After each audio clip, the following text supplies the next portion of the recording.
Boa noite. Nós estamos começando neste momento mais um Roda Viva, programa de entrevistas e debates da TV Cultura. Nesta noite, nosso entrevistado é Luiz Carlos Prestes, o ex-secretário do Partido Comunista Brasileiro.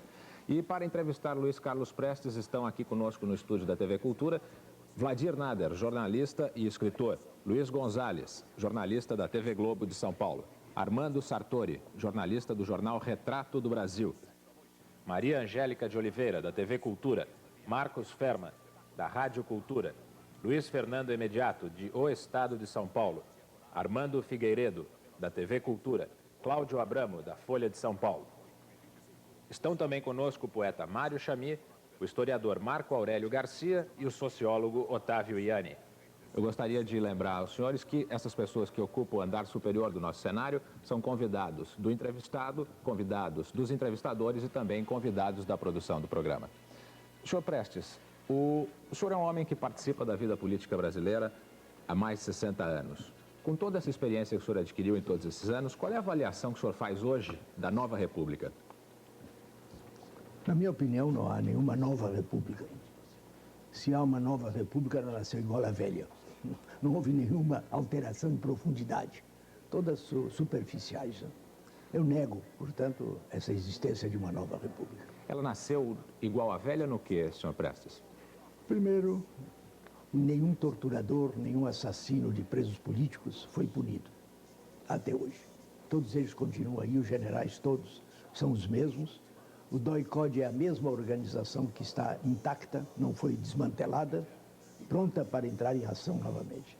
A legislação fascista, depois da posse do senhor Sarney, a imprensa dizia que seria revogada, passado um mês, 2 meses, o silêncio absoluto, e chegamos às eleições da Assembleia Constituinte com toda essa legislação fascista de perna. Lei de segurança, lei contra as greves, lei contra os estrangeiros, essa lei de estrangeiros, lei de imprensa, enfim, toda essa legislação acumulada nesses 21 anos de ditadura militar.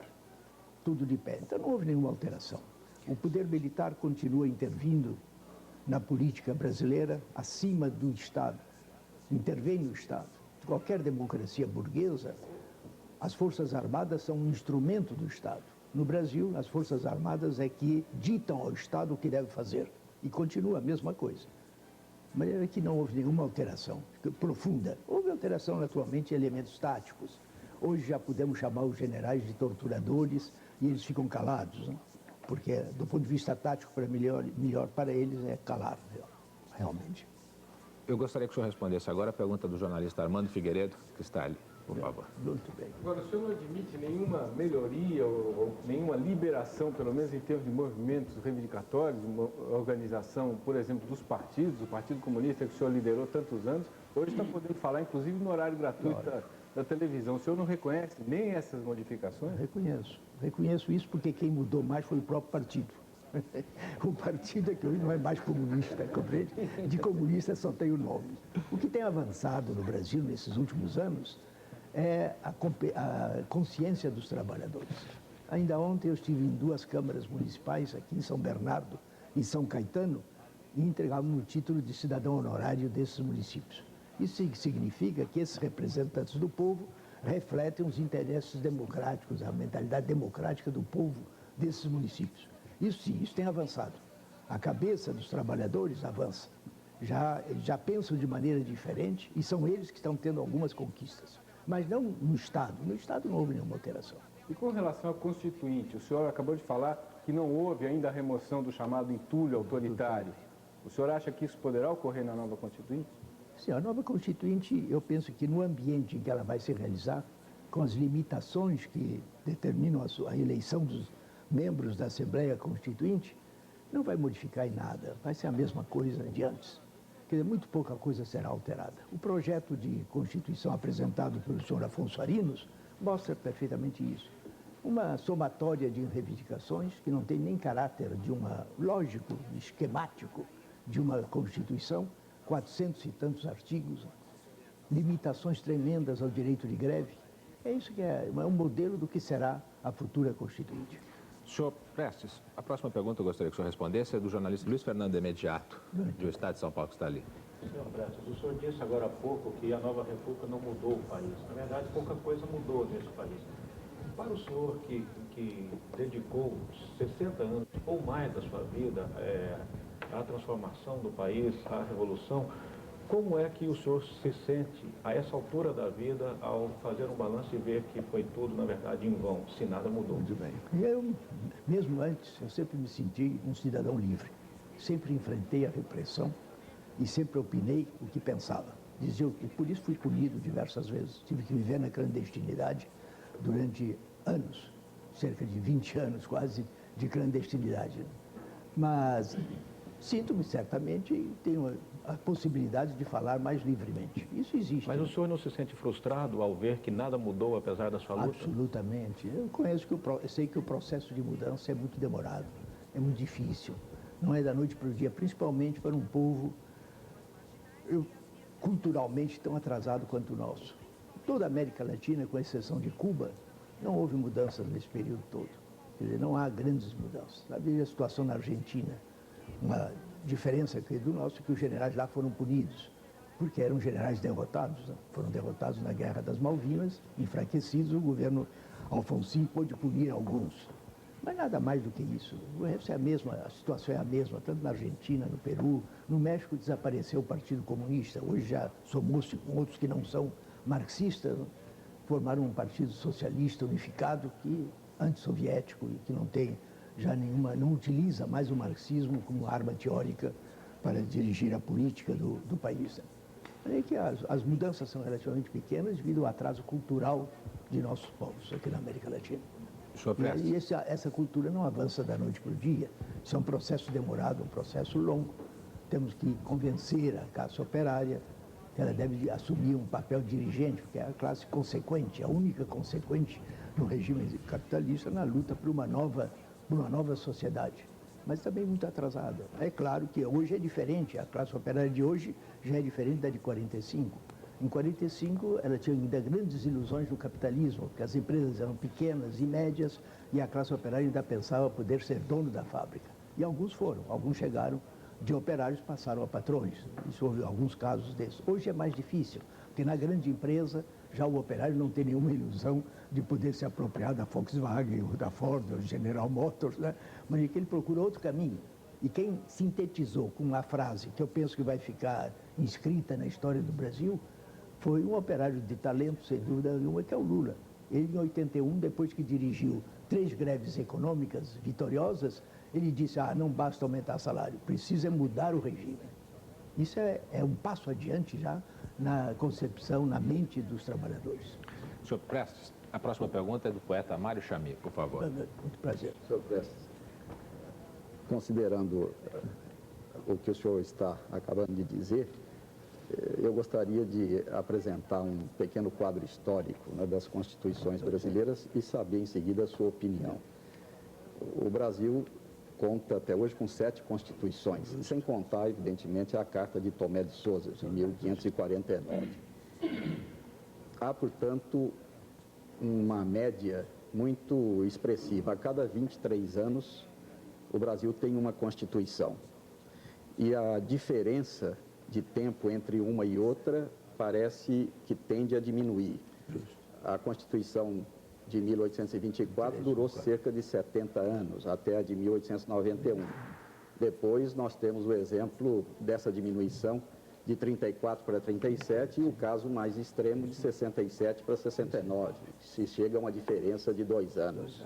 Não sei se isso significaria que a dinâmica dos fatos pode superar os textos constitucionais ou se há uma fragilidade crônica das instituições. O senhor que foi constituinte em 1946 e às vésperas que estamos de uma nova Assembleia, como analisaria esse fenômeno? Que previsão, se isto é possível, diante desse processo histórico, o senhor teria em relação à próxima Constituição brasileira? O senhor sabe que nós vivemos num regime capitalista. Nós mesmos, comunistas, ainda em 45, ainda negávamos o capitalismo. Se o senhor observa os nossos documentos do nosso partido, do PSB, em 45, nós tomamos uma posição subjetiva, não concreta, não objetiva. dizíamos que enquanto não acabasse a dominação imperialista e o latifúndio, o capitalismo não se desenvolveria no Brasil. Isso era errado, completo, porque o Brasil já era um país capitalista, a formação econômica, social dominante já era capitalista, em 45. Nós negávamos isso. Estávamos sob a influência de um documento para país colonial ou semicolonial, que eram as teses do 6º Congresso da Internacional Comunista, que está ainda viva, muito viva ainda na América Latina e orienta os partidos comunistas, inclusive o PCB, o PCdoB ainda aqui em nosso país. Quando o Brasil não é mais país colonial há muitos anos. Os países da América Latina conquistaram a independência política no princípio do século passado. E a partir daí o capitalismo começou a se desenvolver. Já no fim do século, a formação econômica dominante era capitalista. E nós, em 45, ainda negávamos isso. Que era um erro grave. Isso, essa é a minha autocrítica que eu venho fazendo porque eu era dirigente do partido em 1945. E realmente o nosso partido cometeu graves erros de subjetivismo, de falta de uma análise concreta da realidade concreta. Palavras de Lenin, né? Para traçar uma tática, para elaborar uma tática, é indispensável essa análise. De maneira que o que há hoje no Brasil é essa aceleração ou a diminuição dos períodos constitucionais é a crise geral do capitalismo. Porque o capitalismo, desde a Revolução Soviética de 1917, do proletariado russo, levantou-se e foi vitorioso, substituiu a classe dominante por outra, o capitalismo entrou em crise, uma crise geral.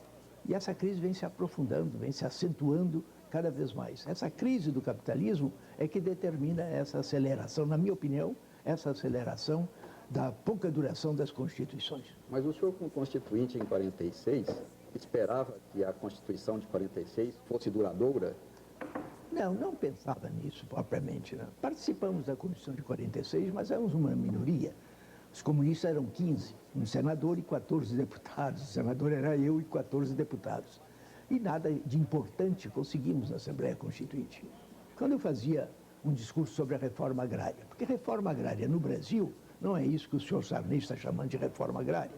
Reforma agrária é para acabar com o latifúndio. É isso que deve ser uma reforma agrária nas condições brasileiras. Pois eu fazia um discurso sobre a reforma agrária, já havia falado cerca de 1 hora, aparece à minha frente o senhor Aliomar Balheiro, deputado pela Bahia, e com o dedo em riste assim, você não vê que está perdendo tempo, me dizia ele. Nós todos aqui somos, a maioria, somos filho ou genro de fazendeiro. É isso, essa era a composição da Assembleia. Toda medida mais profunda que nós propunhamos eram anuladas. Nós desejávamos que o direito de greve fosse absoluto. Propunhamos mesmo que no item sobre a greve devia constar simplesmente isso. A greve é um direito, está acabado, não precisa mais nada. Mas outros deputados agregaram, de acordo com a lei. Pronto, o general Dutra fez a lei e acabou com a greve. O general Castelo Branco piorou ainda mais a própria lei do Sr. Castelo Branco. Desejávamos acabar com essa estrutura sindical, não conseguimos, mantém-se ainda hoje a mesma estrutura criada em 31, baseada na Carta del Lavoro de Mussolini, subordinação completa do movimento sindical ao Estado, ao Ministério do Trabalho. Não tínhamos nenhuma ilusão, assinamos aquela carta porque, apesar dela, na essência, ser profundamente reacionária, que não tocava no latifúndio, não controlava o capital estrangeiro, o artigo 141 foi um dos mais democráticos de todas as constituições brasileiras. Influímos na sua redação e realmente ali estão acumulados os principais direitos democráticos no artigo 141 da Constituição. Nesse sentido, foi a mais democrática que conseguimos. Foi justamente os direitos democráticos e algumas das conquistas dos trabalhadores. No entanto, elas estão inscritas, mas não são respeitadas. Igual trabalho, igual direito. As mulheres têm igual salário que os homens. Trabalham mesmo, produzem às vezes mais do que o homem e o salário delas é a metade ou uma fração do salário do homem. Né? Mas é que não tínhamos nenhuma ilusão que essa carta pudesse durar muitos anos, não. Porque ela já é injusta para a classe operária. Senhor Prestes, a pergunta que vale fazer ao jornalista é Cláudio Abramo, por favor. Cláudio Abramo, muito prazer. Capitão Luiz Carlos Prestes, qual é a análise que o senhor faz do desenvolvimento do quadro político brasileiro, político e social brasileiro, imediato e um pouco mais longe, um pouco mais remoto? O imediato que eu posso fazer é o seguinte: eu acho que o grande acontecimento que houve no Brasil nos últimos anos foi a luta pelo voto direto. O povo esperava que com o voto direto pudesse fazer uma limpeza, revogar toda essa legislação fascista, colocar na cadeia os torturadores, os assassinos. O povo pensava uma solução radical. Talvez não conseguisse, mas esperava que, elegendo o presidente da República, pudesse conquistar isso. Mas, mais uma vez, a burguesia deu uma solução conciliatória. Porque a burguesia, quando ela utiliza o povo como massa de manobra, porque ela precisa do voto do povo para defender os seus interesses. Mas quando o povo começa a levantar a cabeça, quando já tinham chegado a 6 milhões de homens, de pessoas, indivíduos nas ruas, naquelas grandes manifestações, que a classe operária sentia a sua própria força, em que os trabalhadores sentiam que eram fortes, que é uma manifestação com 2 milhões e tantos de pessoas aí na Praça da Sé, isso dá uma convicção de força ao próprio trabalhador. Quando chegar a isso, já a burguesia se assusta. E aproveitou o pretexto de que o projeto do senhor deputado Dante de Oliveira não foi aprovado para parar o movimento de massas. Então, se naquela ocasião os 6 milhões de trabalhadores exigindo, o parlamento negou a eleição direta do presidente da República, racionalmente, qualquer um tinha um pensamento lógico, racional, de então vamos aumentar isso para 7, para 8, para 10 milhões, para pressionar o parlamento e vamos conquistar. Mas não, dá as costas ao povo, faz parar o movimento de massas, vai conciliar com a ditadura. E homens como o senhor Ulisses Guimarães e outros que diziam para o povo: o colégio eleitoral é uma instituição espúria e ilegítima. Mas dá os e depois vai votar no mesmo colégio eleitoral espúrio e ilegítimo. Mas é que a solução foi de conciliação. Nada mudou. Nada muda. Foi o colégio eleitoral, elegeu o senhor Tancredo, o senhor Sarney, e aí estamos com este governo que, pela sua própria prática deste ano e pouco de governo de Sarney, nós estamos vendo que é orientar no sentido de descarregar todas as dificuldades da crise nas costas dos trabalhadores. Esse último pacote desse empréstimo compulsório já atinge a camada média, aqueles que já têm alguns recursos, que têm um automóvel, etc., e que têm que pagar a gasolina pelo novo preço.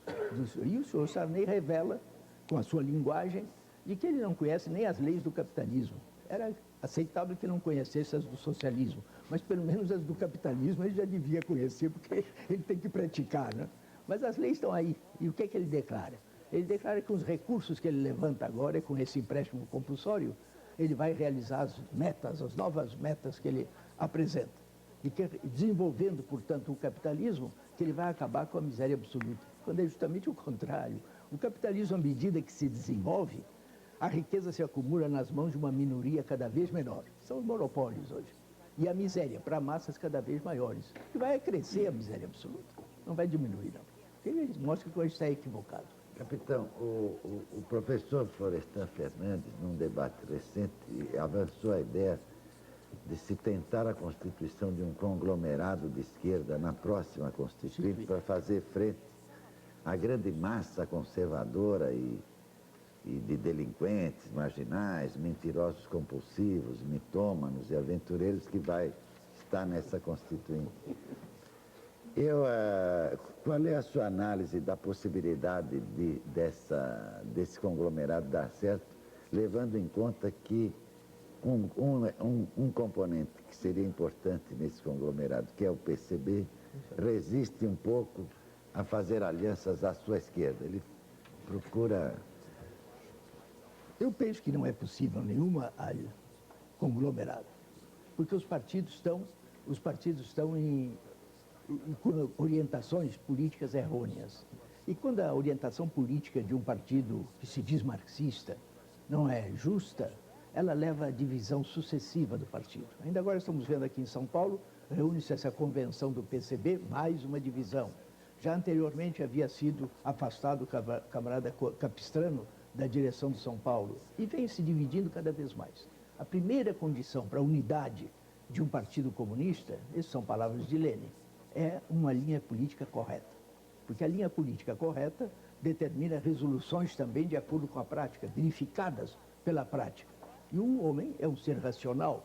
Quando vê que um partido está tomando soluções que são confirmadas pela prática, o partido se transforma num ímã, é um elemento de atração Mas quando a linha é errada, surgem logo as tendências para a direita e para a esquerda, e a divisão vai se dando. Esses partidos vão se dividir cada vez mais. Esses que se chamam hoje de comunistas vão um processo de divisão sucessiva. Já hoje já são divididos até pelas direções dos partidos. O Partido Comunista Brasileiro hoje já é uma federação de partidos, porque em cada estado tem uma política diferente. Em São Paulo é uma, do senhor Holanda, o senhor Jade de Holanda, que era associado quase diretamente do senhor Montoro. Mas hoje volta-se já para o senhor Hermílio, já largou Montoro e aproximou-se de Hermílio de Moraes. Né? Lembra que essa divisão vai se dar cada vez mais. Né? Como unir esses partidos se eles têm posições completamente divergentes e, naturalmente, cada um defende o seu ponto de vista? Eu penso que é muito difícil um conglomerado de esquerda na Assembleia Constituinte. Senhor Prestes, a próxima pergunta que o senhor vai responder é uma pergunta gravada com o senhor Plínio Corrêa de Oliveira, presidente da Tradição, Família e Propriedade. A pergunta vai ser apresentada naqueles monitores ali. Ah, tá muito bem. Luiz Carlos Prestes, é notório a todos os brasileiros que os comunistas desse país são favoráveis à implantação da reforma agrária, pelo menos como uma etapa. À vista disso, me parece que todos os brasileiros também, quer favoráveis, quer contrários à reforma agrária, gostariam de ouvir, com muito interesse, uma exposição sua sobre quais são os motivos que levam o senhor a apoiar a reforma agrária. Primeiro ponto. Em segundo lugar, uma vez suposta terminada a implantação da reforma agrária no Brasil, que outras medidas o senhor acrescentaria ao que está sendo feito pelo governo para que o país chegasse até o comunismo? Lhe agradecerei que se responder a ambas as perguntas. Eu, como comunista, sou muito prático. Né? Eu acho que hoje não é viável tratar de chegar ao comunismo. Nós temos que já nos contentar com a tarefa imediata. O capitalismo pode se transformar numa sociedade socialista. Socialismo é a primeira etapa do comunismo. Hoje, nem a União Soviética, depois de 60 anos já de vitória da Revolução, ainda não chegou ao comunismo. O comunismo é uma etapa superior na luta pela qual estamos lutando. Temos que passar por essa etapa socialista. Nela, a divisão ainda do trabalho ainda é grande. Ainda há elementos que ganham mais uns do que outros. Cada um deve produzir de acordo com as suas possibilidades físicas e mentais e ter um salário na proporção daquilo que é útil ao Estado, útil à sociedade já estratificada, já socializada. O comunismo é a etapa superior, em que cada um produz de acordo com as suas possibilidades e retira do produto social, do fundo social, tudo aquilo que necessita. Para isso são indispensáveis duas coisas. Primeiro, uma alta produtividade, em que a União Soviética ainda não chegou. E, em segundo lugar, um alto espírito de solidariedade, um homem novo. Hoje, na União Soviética, se educa a juventude para essa futura sociedade em que é indispensável esse espírito de solidariedade para evitar o esbanjamento. Porque se pode retirar do fundo social tudo que necessita, é necessário que ele esteja educado para não esbanjar a riqueza social. Quanto à reforma agrária, eu sempre fui favorável à reforma agrária, mas nós chamamos de reforma agrária, no mínimo, que acabe com o latifúndio. Esse monopólio da terra nas mãos de uma minoria. 80% da terra arável brasileira está nas mãos de uns milhares de fazendeiros, de grandes proprietários, enquanto que 80% do campesinado brasileiro não possui um palmo de terra. Isso é um contrassenso.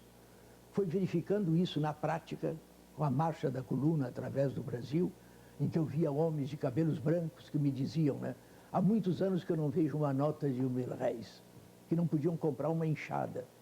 Essa era a realidade brasileira. Por quê? Porque não tinham um pedaço de terra, trabalhavam na terra alheia, a metade que produziam entregavam ao dono da terra e a outra metade não tinham nem a quem vender, porque não havia organização comercial para isso.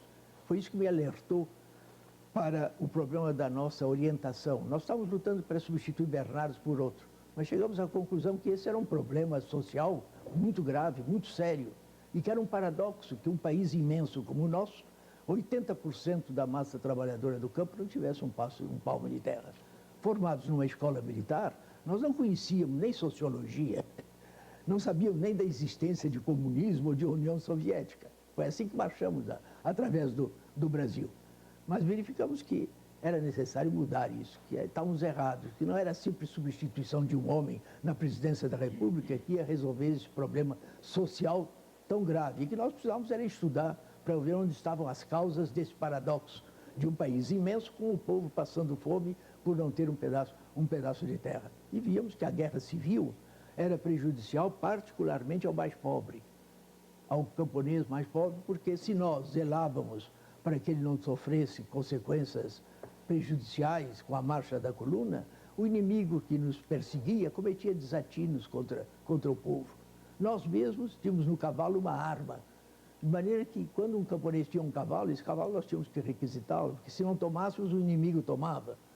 E para um camponês que tem um cavalo, sabe qual é o prejuízo de perder esse animal. Para um fazendeiro, com milhares, centenas de cavalos, é fácil ceder uma parte. Não é para ele um grande prejuízo, mas para o camponês é um prejuízo total. Foi quando resolvemos terminar a luta, podíamos continuar. Já tínhamos lutado durante 2 anos, ninguém tinha nos derrotado, porque derrota seria terminar a coluna. Tivemos algumas derrotas táticas, etc., mas não uma derrota esmagadora que continuávamos marchando. E podíamos continuar por outros 2 anos. Mas isso seria um contrassenso, seria não raciocinarmos que isso não ia resolver nada. Foi quando terminamos a marcha visando objetivamente, eu pessoalmente, pelo menos estudar, para examinar onde estavam as causas disso. E só encontrei uma explicação lógica para a minha mente no marxismo-leninismo. Por isso que aderi em seguida ao Partido Comunista. Foi a coluna que me abriu os olhos para procurar a ciência do proletariado, que é o marxismo-leninismo. É que a reforma agrária é uma necessidade no Brasil. É uma das causas fundamentais da própria inflação. O senhor Sarney fala em inflação zero. O senhor Funaro, pelo menos, isso é absurdo. No regime capitalista nunca haverá uma inflação zero. E quem disse isso são os banqueiros, que vão à televisão e dizem que não é viável a inflação zero. Então é para enganar o povo, é simplesmente para ludibriar o povo. Isso eu já tinha dito no dia 15 de março, 15 dias depois do decreto do pacote de 28 de fevereiro. Aquele documento era um documento político para ludibriar o povo. Ludibriar por quê? Quais são as causas estruturais da inflação? Não são apontadas. Ninguém fala delas, muito menos o senhor Figueiredo, o senhor Sarney. Quer dizer, as causas fundamentais da inflação dentro da estrutura econômica brasileira estão no lucro dos monopólios, que não são controlados. Cada um tem o lucro que bem entende. Não há nenhum controle para o lucro da Volkswagen e das outras. A segunda é essa sangria que sofre o nosso país com a remessa de dólares para o estrangeiro. Não só os lucros, mas também de muito brasileiro que se diz patriota, mas manda o dinheiro que possui para os bancos da Suíça, dos Estados Unidos, etc. E a terceira é o latifúndio, porque quem produz alimentos no Brasil não é o latifundiário, é o pequeno camponês, é o trabalhador que planta o feijão, que planta o milho. Esse é que produz alimentos. E no Brasil, todos os anos há déficit de alimentos. Quantos anos levamos comprando feijão no México ou no Chile? Agora é a carne, foi o leite. Quer dizer, sempre há um déficit da produção para a alimentação. Quer dizer, a procura de alimentos é maior do que a oferta. Só isso já é um fator inflacionário. Isso continua. De maneira, companheiros, que os problemas são esses. A reforma agrária é indispensável para acabar com o latifúndio. E, conquistada acabando o latifúndio, a terra pode ser entregue ao camponês.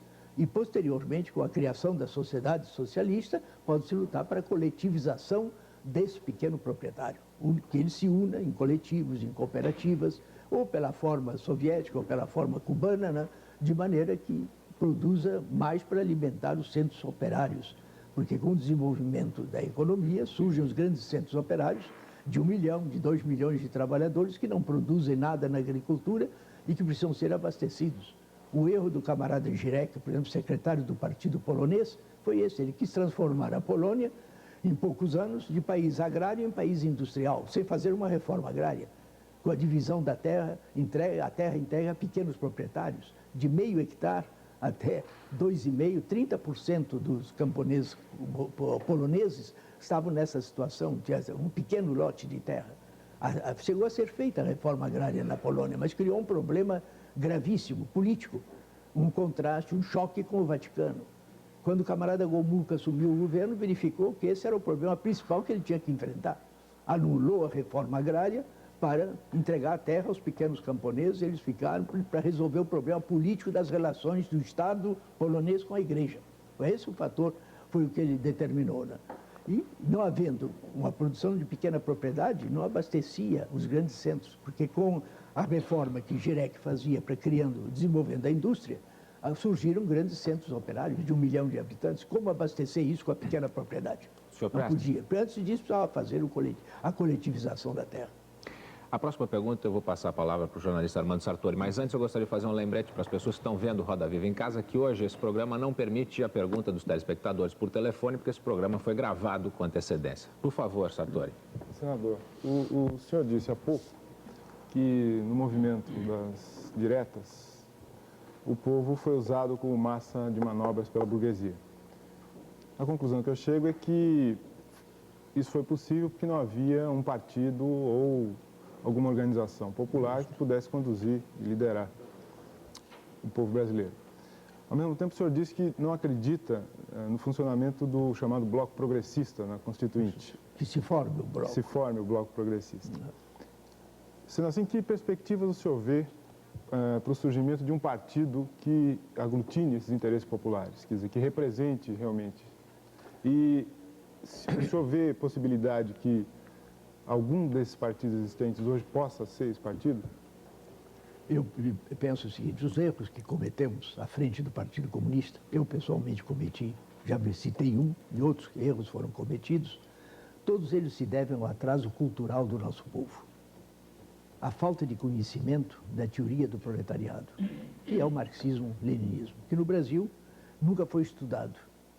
Os livros eram perseguidos. Durante anos, o Partido Comunista mal conquistou a legalidade pela primeira vez, já tinha 23 anos, quando foi em 45 que conseguiu a primeira legalidade.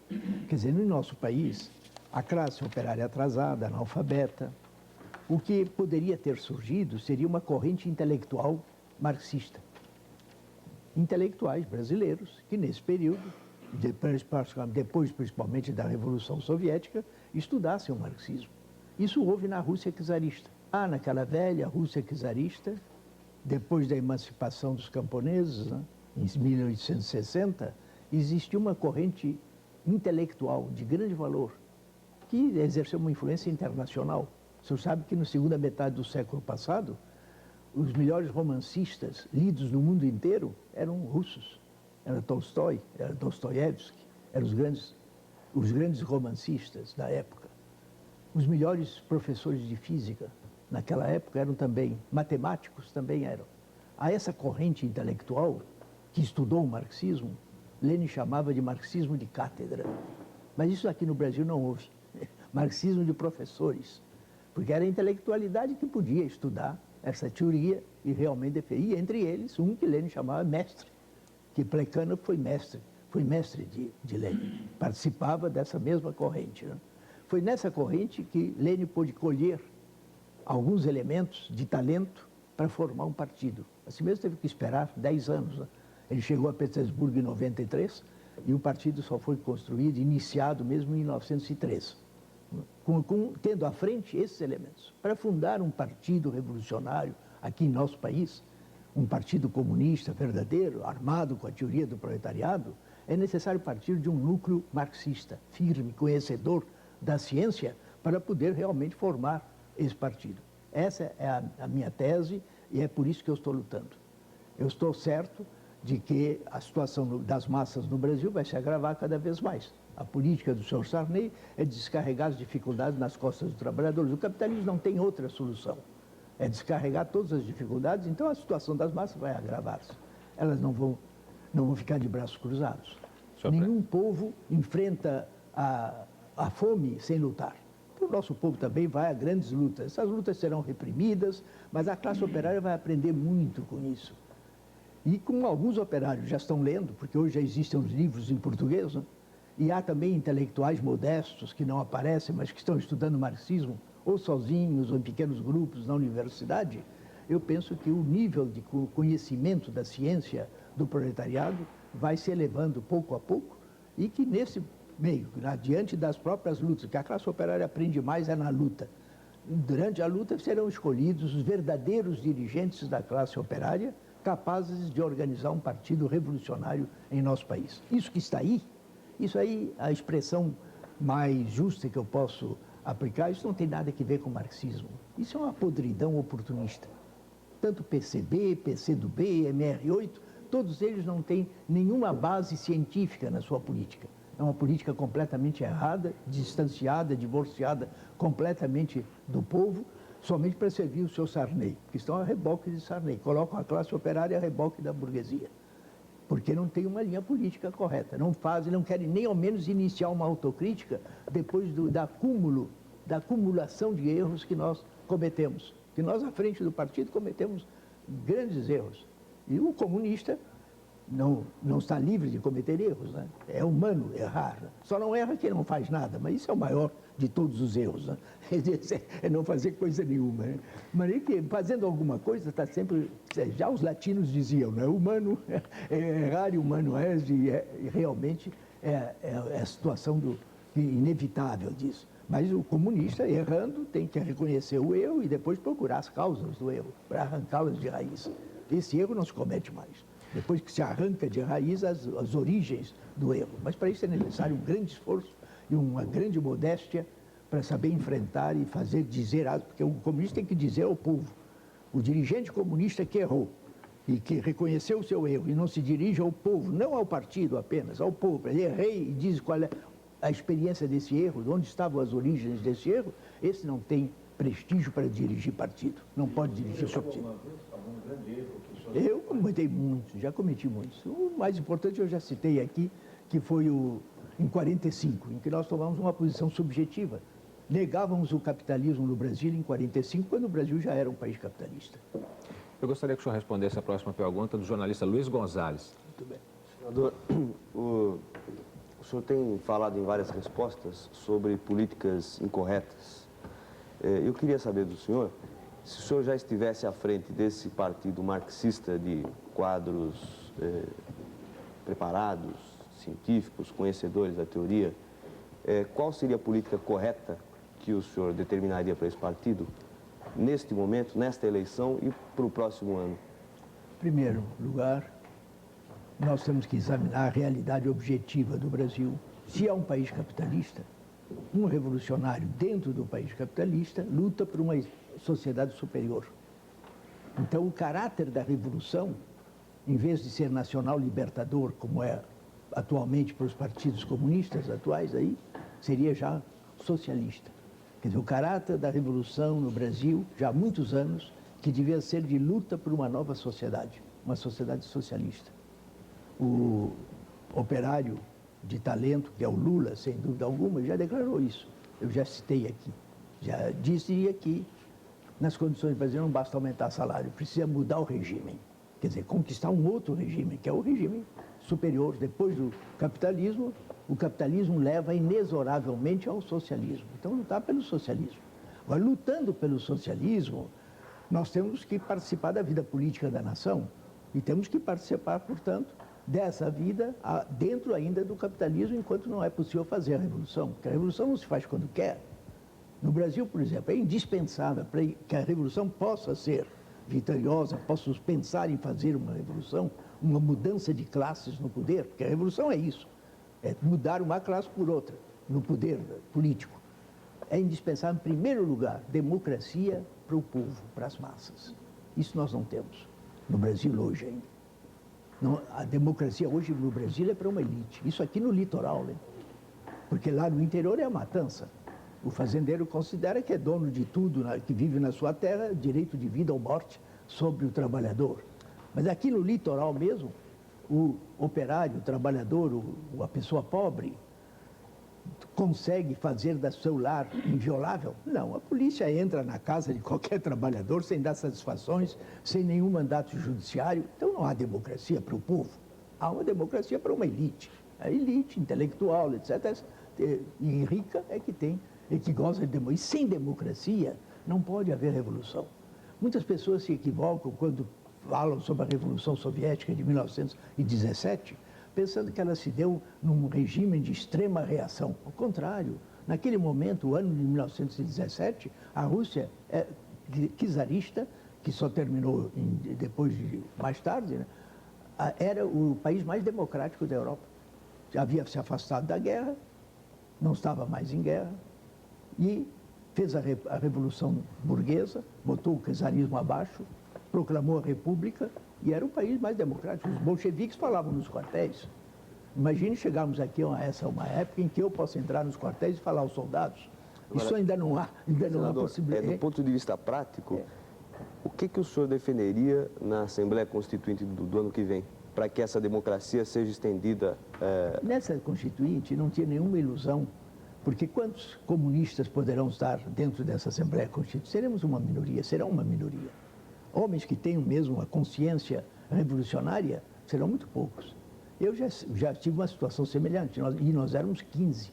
Na Assembleia de 46, nós éramos 15 comunistas, mas é uma minoria dentro dos 300 e tantos membros da Assembleia Constituinte. Ainda assim, senador, tudo aquilo que nós propunhamos era impedido pela maioria. Mas quais seriam as posições, ainda que derrotadas? As posições seria lutar por uma Constituinte democrática, pelo menos. Assegurar algumas questões fundamentais. Primeiro, o direito de greve, absoluto. Não isso que está nesse projeto do senhor Afonso Arinos, com uma infinidade de limitações. Ou então o projeto do senhor Paccianoto, que ele apresentou agora ao Congresso, em que ele cria novas categorias que são do interesse social, não pode mais fazer greve. Nem bancários, nem ferroviários, nem médicos, não pode, de acordo com as ideias do senhor Paccianoto. Quer dizer, subordinação do movimento sindical ao Ministério do Trabalho. Essa que é a realidade. Isso não é movimento sindical. O senhor aumentaria o poder do Estado ou diminuiria o poder do Estado na próxima Constituição? Não, isso não é muito relativo. Aumentar ou diminuir o poder do Estado. O essencial é que houvesse democracia para a massa, para o povo. Fosse realmente democrático. Que nenhuma polícia pudesse penetrar no lar operário sem um mandato judiciário. Que é o que acontece hoje. Eles entram nas casas, isso a gente vê na televisão, né?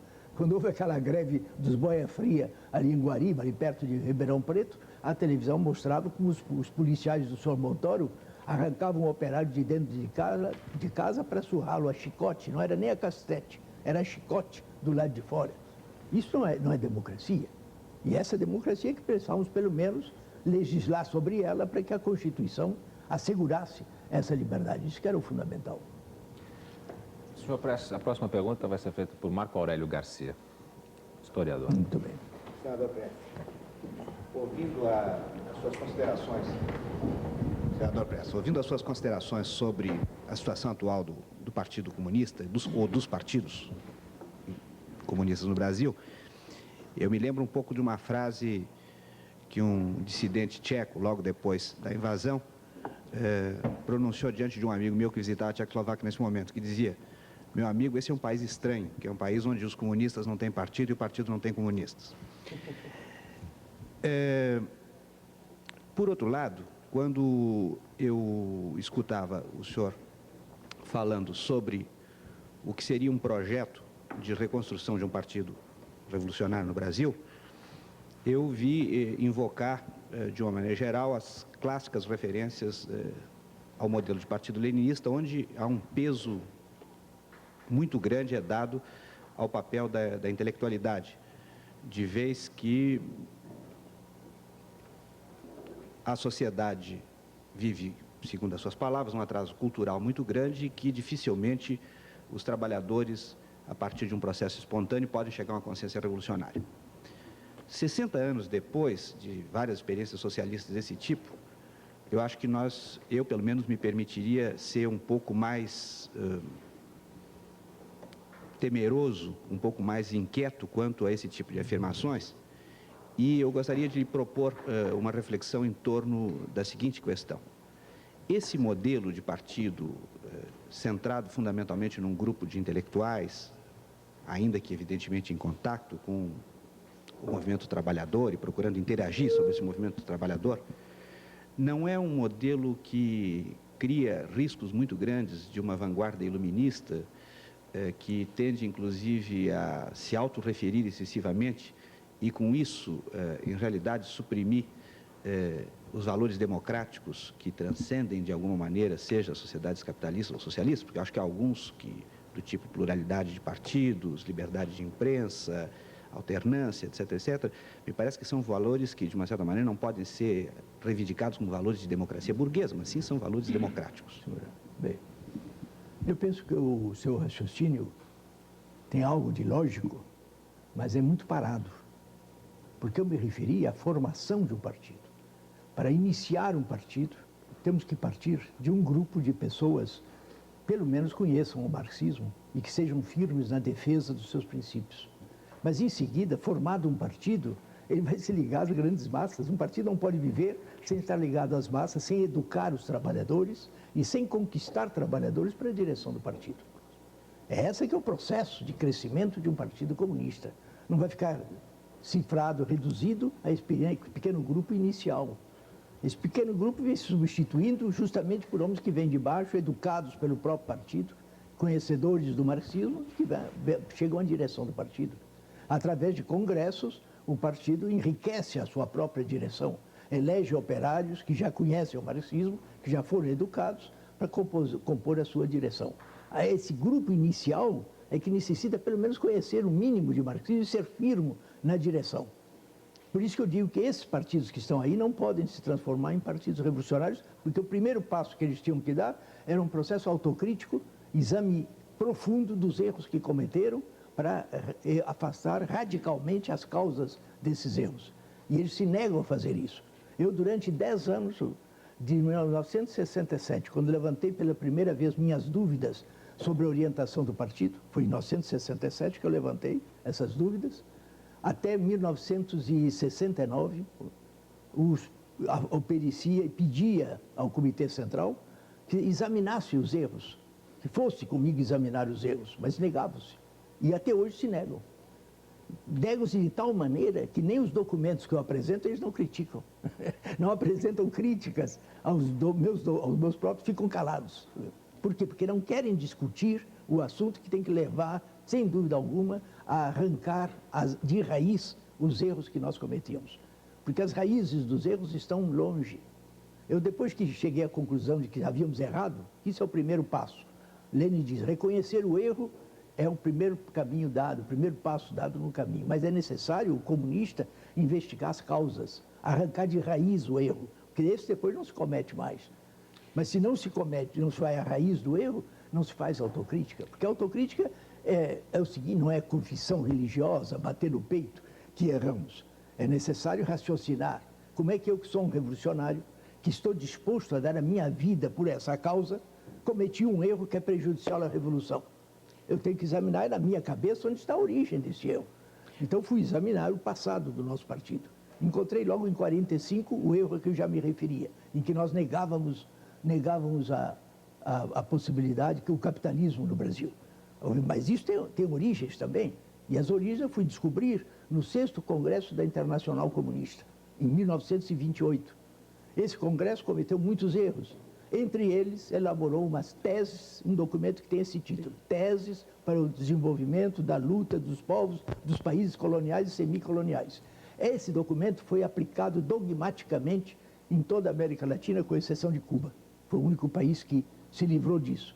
Mas os outros todos aplicaram, estão aplicando ainda, até hoje. O PCB ali aplica ainda esse documento. Isso é um absurdo, porque o Brasil não é mais país colonial desde quando? Desde o princípio do século passado que se libertou da colônia portuguesa. Senador, eu comparto a sua avaliação sobre os partidos atuais. Vejo, no entanto, nas suas colocações um certo otimismo, que evidentemente eu admiro, mas me permitiria fazer uma pequena observação. Obviamente, os partidos comunistas, eles não se mantêm exclusivamente em torno de uma elite intelectual. Justo. Eles procuram constituir um quadro mais amplo.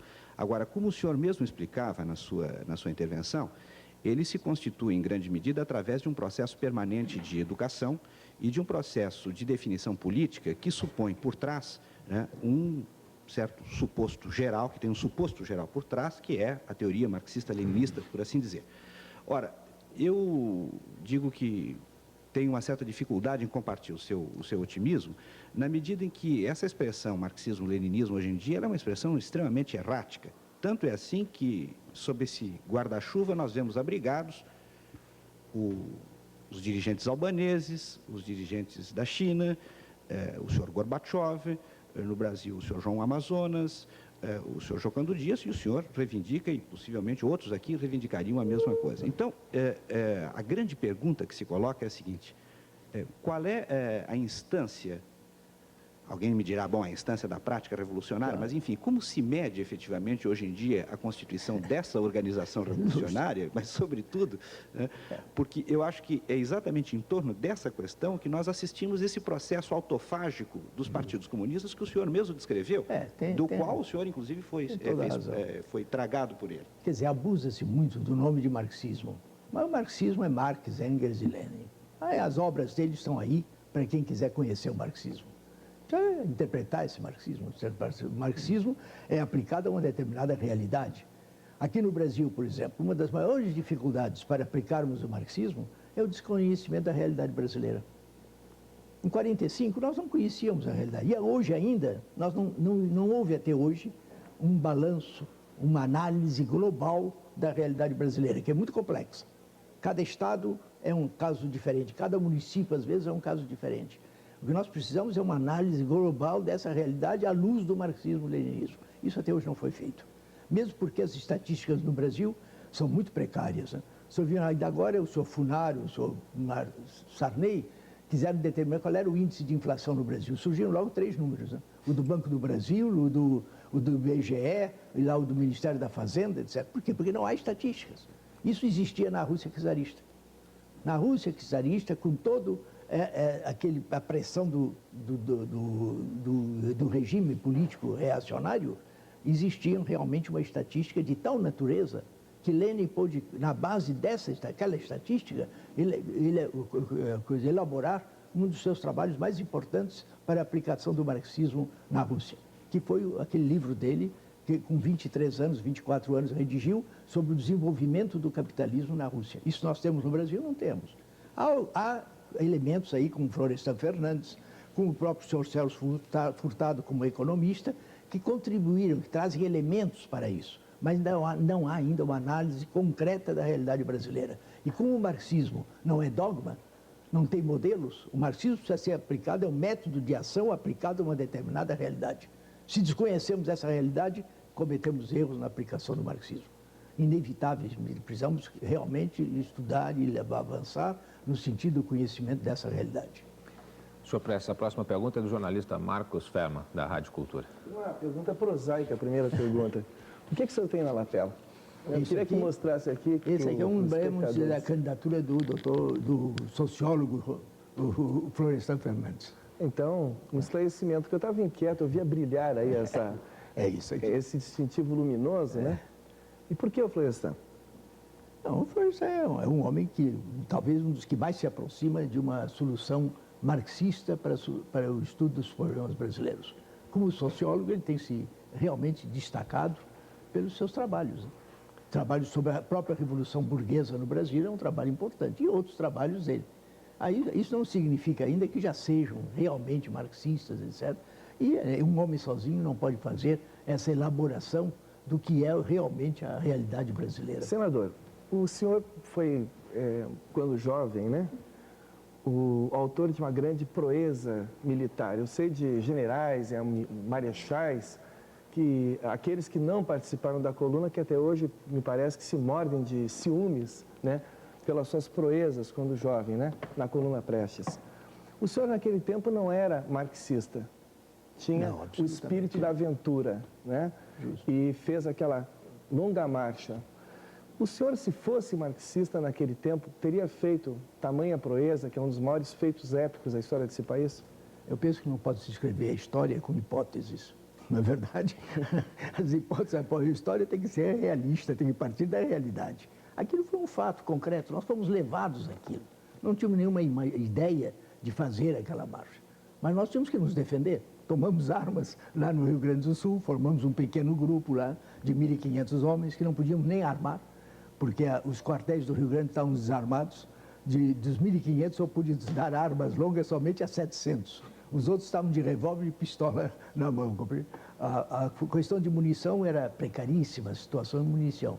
Mas nós nos levantamos, mantivemos a luta, saímos do sítio ali de São Luís depois de 2 meses, conseguimos nos unir aos companheiros de São Paulo no Paraná, e como não podíamos ficar também ali enterrados, atravessamos o Rio Paraná, entramos no Paraguai e fomos a Mato Grosso. E iniciamos a marcha. Foram as condições, as circunstâncias que nos levaram a ela. Então, ela foi muito de aventura da juventude, né?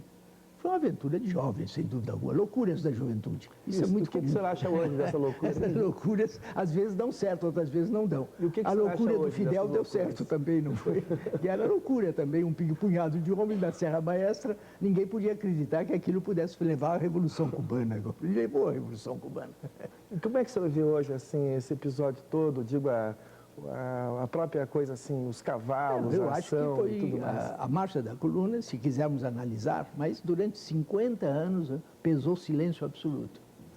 Em nenhuma universidade se falava, não houve uma investigação profunda sobre a coluna. Durante 50 anos, desde o meu manifesto de 1930, que já era considerado comunista, não era ainda comunista, mas foi que eu rompi com os tenentes e com a candidatura a Vargas, né?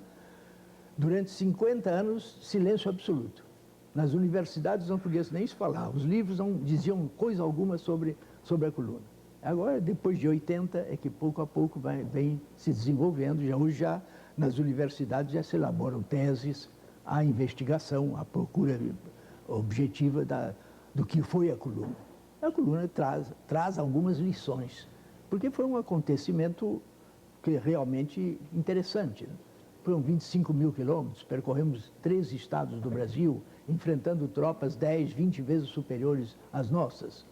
E isso revelou, pelo menos, uma questão surgiu, que é o povo brasileiro, quando confia na liderança, é capaz da maior abnegação. Dar a vida por aquilo, mas que eles confiavam na liderança na coluna. Era isso. Quando chegamos no sul de Mato Grosso, já no início da marcha, podemos dizer, no começo ainda, tínhamos atravessado 3 estados, Rio Grande, Santa Catarina e Paraná. Entrávamos em Mato Grosso, os operários, os trabalhadores da coluna, os soldados, já se orgulhavam de participar da coluna. Já tinham um amor à unidade em que eles participavam. Alguns diziam, já com essa vanglória, eu vou dar de beber ao meu cavalo já no Amazonas. Já pensavam chegar não chegamos lá, chegamos até o Tocantins, né? Mas não chegamos, mas já na bacia amazônica, né? Mas é que isso foi que surgiu, essa confiança na liderança. O povo brasileiro, o que há é falta de líderes. Nesses 21 anos não se formou um líder, formou um líder sindical, que é o Lula. Mas os líderes políticos são os mesmos de antes de 64. É Ulisses Guimarães, é Montoro, é Brizola, são todos... Qual é um líder político novo aí no Brasil que tenha surgido depois desses 21 anos? Não temos ainda. Porque não havendo democracia, não havendo debate, não havendo luta política, não podem surgir Mas parece líderes. que o senhor simpatiza bastante com o Brizola, né? Não é que eu simpatize com o Brizola. Circunstâncias políticas me levam a apoiar a candidatura Brizola, já desde 82. Perguntam-me muitas vezes por que apoiou o Brizola em 82. Não foi pelos belos olhos de Brizola. Eu não faço política baseado nas características do indivíduo. Eu vou cumprir a tarefa de um comunista. Uma análise concreta da realidade concreta. Naquela época eu analisei e cheguei pelo menos a 2 conclusões. Primeiro, que o povo brasileiro nas eleições de 82 ia votar contra a ditadura, na sua maioria. E foi isso. Vocês sabem que o resultado da eleição, os partidos de oposição tiveram mais de 10 milhões de votos do que o PDS, que era o partido do governo. Então a maioria da população votou realmente contra a ditadura. E que o partido que tinha melhores condições para derrotar a ditadura em âmbito nacional era o PMDB, que era o partido de oposição, e que já tinha derrotado a ditadura em 74 e 78. Em 74, ainda como MDB, de 22 candidatos a senador, elegeu 16. De tal maneira que o senhor Geisel percebeu que perderia a maioria no Senado. Então, foi ao pacote de abril de 77, criou o senador biônico para não perder a maioria no Senado. Foi essa a realidade. Então, era isso. Menos aqui no Rio de Janeiro, lá no Rio de Janeiro, porque no Rio de Janeiro estava no governo, era o próprio MDB, que estava no poder, o senhor Chagas Freitas, que era igualzinho à ditadura, não havia nada. Então, no Rio de Janeiro não podia votar no Chagas Freitas. Tínhamos que procurar outro partido de oposição, só restavam 2. O PDT do Brizola e o PT do Lula. O PT era muito pequeno, insignificante. O Lula até hoje não conseguiu construir partido no Rio de Janeiro. devido ao sentido reacionário da intersindical do Rio de Janeiro, que é profundamente reacionária. E ele, para construir partido, ele parte, em geral, do movimento sindical.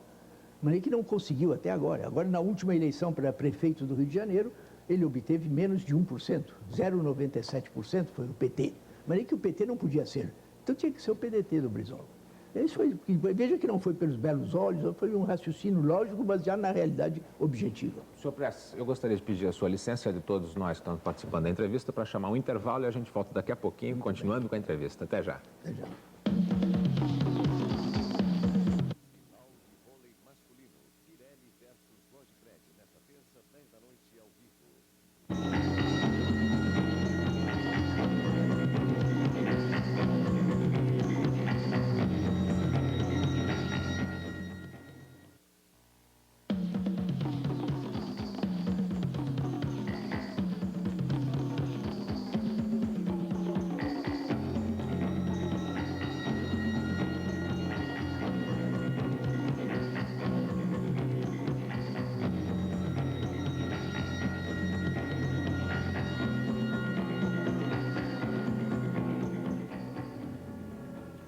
Nós voltamos então com Roda Viva nesta noite, entrevistando Luiz Carlos Prestes, ex-secretário-geral do Partido Comunista Brasileiro. Eu gostaria de lembrar a você que está em casa assistindo o programa, hoje não é possível fazer perguntas para cá, para que o Prestes responda, porque o programa foi gravado.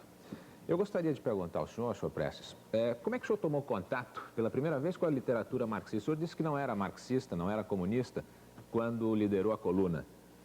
O senhor sentiu uma necessidade de explicar aquilo que o senhor conheceu no Brasil, a pobreza toda, quando o senhor fez a Marcha da Coluna. Aí o que o senhor fez? O senhor procurou livro com amigos? Como é que foi esse contato com essa literatura? Ao chegar à Bolívia, o primeiro país em que entramos depois da coluna, eu recebi algumas visitas. Não? A primeira foi do jornalista Rafael Correia de Oliveira, do Jornal de Santos. Depois foi representante do Estado de São Paulo, no Rio de Janeiro. E já me levou uma boa biblioteca, um grande número de livros. Quase todos os escritores de São Paulo mandavam livros, inclusive Plínio Salgado, né? Mandou O Estrangeiro autografado, com dedicatória.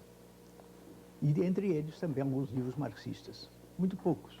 Um manifesto comunista, um livro dessas coleções francesas de capa vermelha que existia naquela época, uma brochurazinha de Lenin com diversos artigos de Lenin. Posteriormente, o camarada Astrogildo Pereira esteve comigo em Puerto Soares. Passamos 2 ou 3 dias juntos, eu tive a ocasião de conversar com ele. Mas não sabia nada, perguntava algumas coisas sobre... Ele tinha estado na União Soviética, para mim era muito importante conhecer o que era a União Soviética. Mas onde eu fui encontrar mesmo o marxismo foi quando eu me desloquei para Buenos Aires, que é um grande centro cultural. Lá existia um partido comunista relativamente forte, já existente, e foi apoiando-me nesse partido. Tive algumas reuniões com seus dirigentes, camarada Codovilla, camarada Ghioldi, e encontrei nos livros. E, pouco a pouco, comprei muito livro inútil, porque era um autodidata, a busca de livros de economia, que não me serviam, em geral não serviam para nada, até que encontrei a obra de Marx e comecei. E depois pude sair de Buenos Aires, onde a minha situação era muito difícil, porque o número de brasileiros era muito grande, as visitas de jornalistas brasileiros também me tomavam muito tempo, mas eu fui trabalhar como engenheiro na província de Santa Fé, e lá eu era quase que o único brasileiro. Organizei um horário de trabalho próprio para poder estudar. Trabalhávamos das 4 da madrugada ao meio-dia, depois do meio-dia estava com a tarde e a noite livre para estudar. Foi onde eu pude ler o Capital de Marx, foi lá em Santa Fé. E li alguns livros, comecei a ler alguns livros de Lenin. Né? A verdadeira crise mental, psicológica que tive, foi quando li o livro de Lenin, O Estado e a Revolução. Porque contrariava tudo quanto eu tinha aprendido na própria escola militar sobre o direito, sobre o Estado. Na escola militar, dava-se a noção de que o Estado era uma instituição acima das classes para distribuir justiça. Era essa a noção que eu tinha ainda do Estado para um elemento formado para massacrar operários, né? Porque a escola militar nos prepara para oficiais do Exército. Né? E essa noção que eu tinha, chega Lenin e mostra com um raciocínio de ferro, um raciocínio inexorável, que o Estado é um instrumento de dominação de classes. Eu tive a impressão de que tudo que eu tinha aprendido, tudo que eu tinha acumulado na minha mente, estava errado. Que eu precisava fazer uma limpeza, raspar o cérebro e colocar outro. Fazer um outro cérebro para poder realmente compreender o marxismo. Mas desde então eu aceitei que o marxismo é que nos dava explicação para muitos fenômenos que eu até então não tinha uma explicação. Próxima pergunta que o senhor vai responder, por favor, é do jornalista e escritor Vladir Nada. Queria saber o seguinte, o senhor acha que a censura é necessária? A censura que aí está tem agido direito? E o senhor proibiria o filme do Godard, Je vous salue Marie? Não, eu penso que numa sociedade capitalista não há nenhum objetivo para isso, não há nenhuma razão de ser para isso. Quer dizer, o governo devia dar, não havia necessidade nenhuma de censura, principalmente na obra literária, artística, né? Não deve ser censurado, deve se dar inteira liberdade para que as manifestações artísticas se manifestem de todas as maneiras. Né? Agora, numa sociedade socialista, comunista? Uma sociedade comunista, às vezes, é necessário, né? Porque, principalmente na União Soviética, porque na União Soviética trava-se hoje a pior luta ideológica, a mais séria. O inimigo está sempre tentando ganhar as massas para as suas posições da ideologia oposta à ideologia dos trabalhadores, a ideologia da classe operária. Né? Os dissidentes? É isso que continua, isso existe e continua. Né?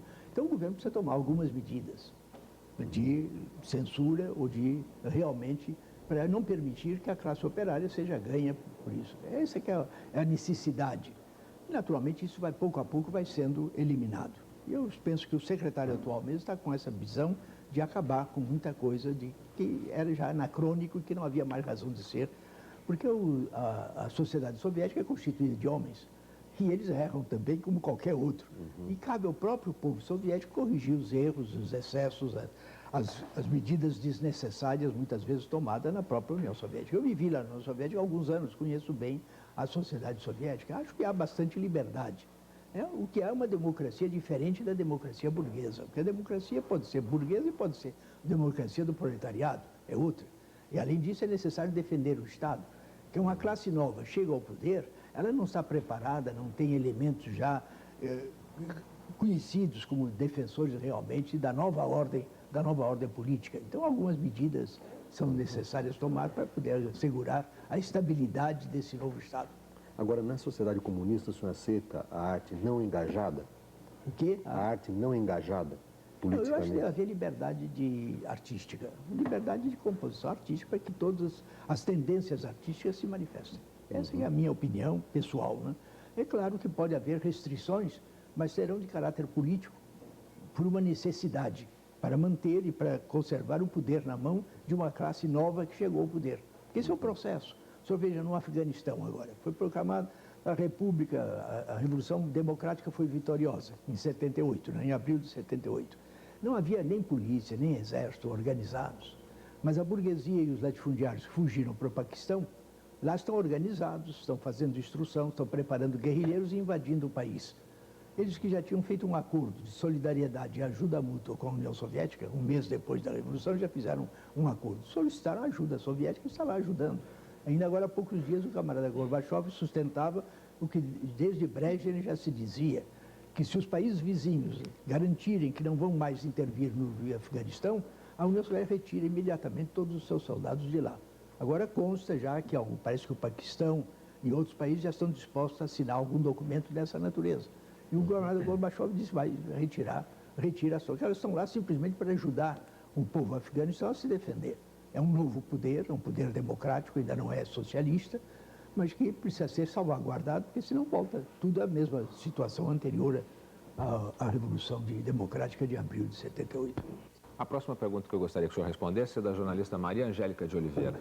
Muito bem. Senador, eu queria saber o que o senhor achou do livro de Fernando Moraes sobre Olga Benário, se ele faz realmente um retrato fiel da sua ex-companheira. Queria também saber, desculpe, só queria complementar a pergunta, porque eu gostaria de saber porque o senhor se aliou a Getúlio após Getúlio ter entregue Olga Benário aos nazistas que a mataram. Não houve propriamente aliança. Né? Eu começo pelo fim da sua pergunta. Não houve aliança, houve apoio. Eu estava na prisão ainda e já apoiava o governo do senhor Vargas, porque naquela época o inimigo principal da humanidade era o nazismo. O fundamental naquela época era liquidar o nazismo, o fascismo. Principalmente o nazismo alemão, Hitler, portanto. Esse era o inimigo principal da humanidade. Outros não compreendiam isso. A UDN, por exemplo, era contra a remessa de soldados à Itália.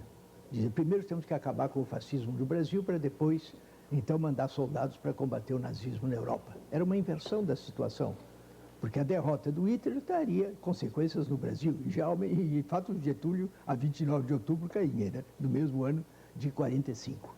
Mas que o fundamental, naquele momento, é nos voltarmos para o inimigo principal da humanidade, que era lutar com... E, para isso, tínhamos que apoiar os nossos soldados que estavam na Itália, os pracinhas brasileiros, e o governo de Getúlio é que alimentava e sustentava esses soldados. Então, apoiar aquele governo era para apoiar os pracinhas. Essa foi a minha posição. Eu não faço política baseado nos meus ressentimentos pessoais. Eu faço política baseado nos interesses do povo brasileiro, da situação concreta, e tomo uma posição frente à situação concreta que estamos enfrentando.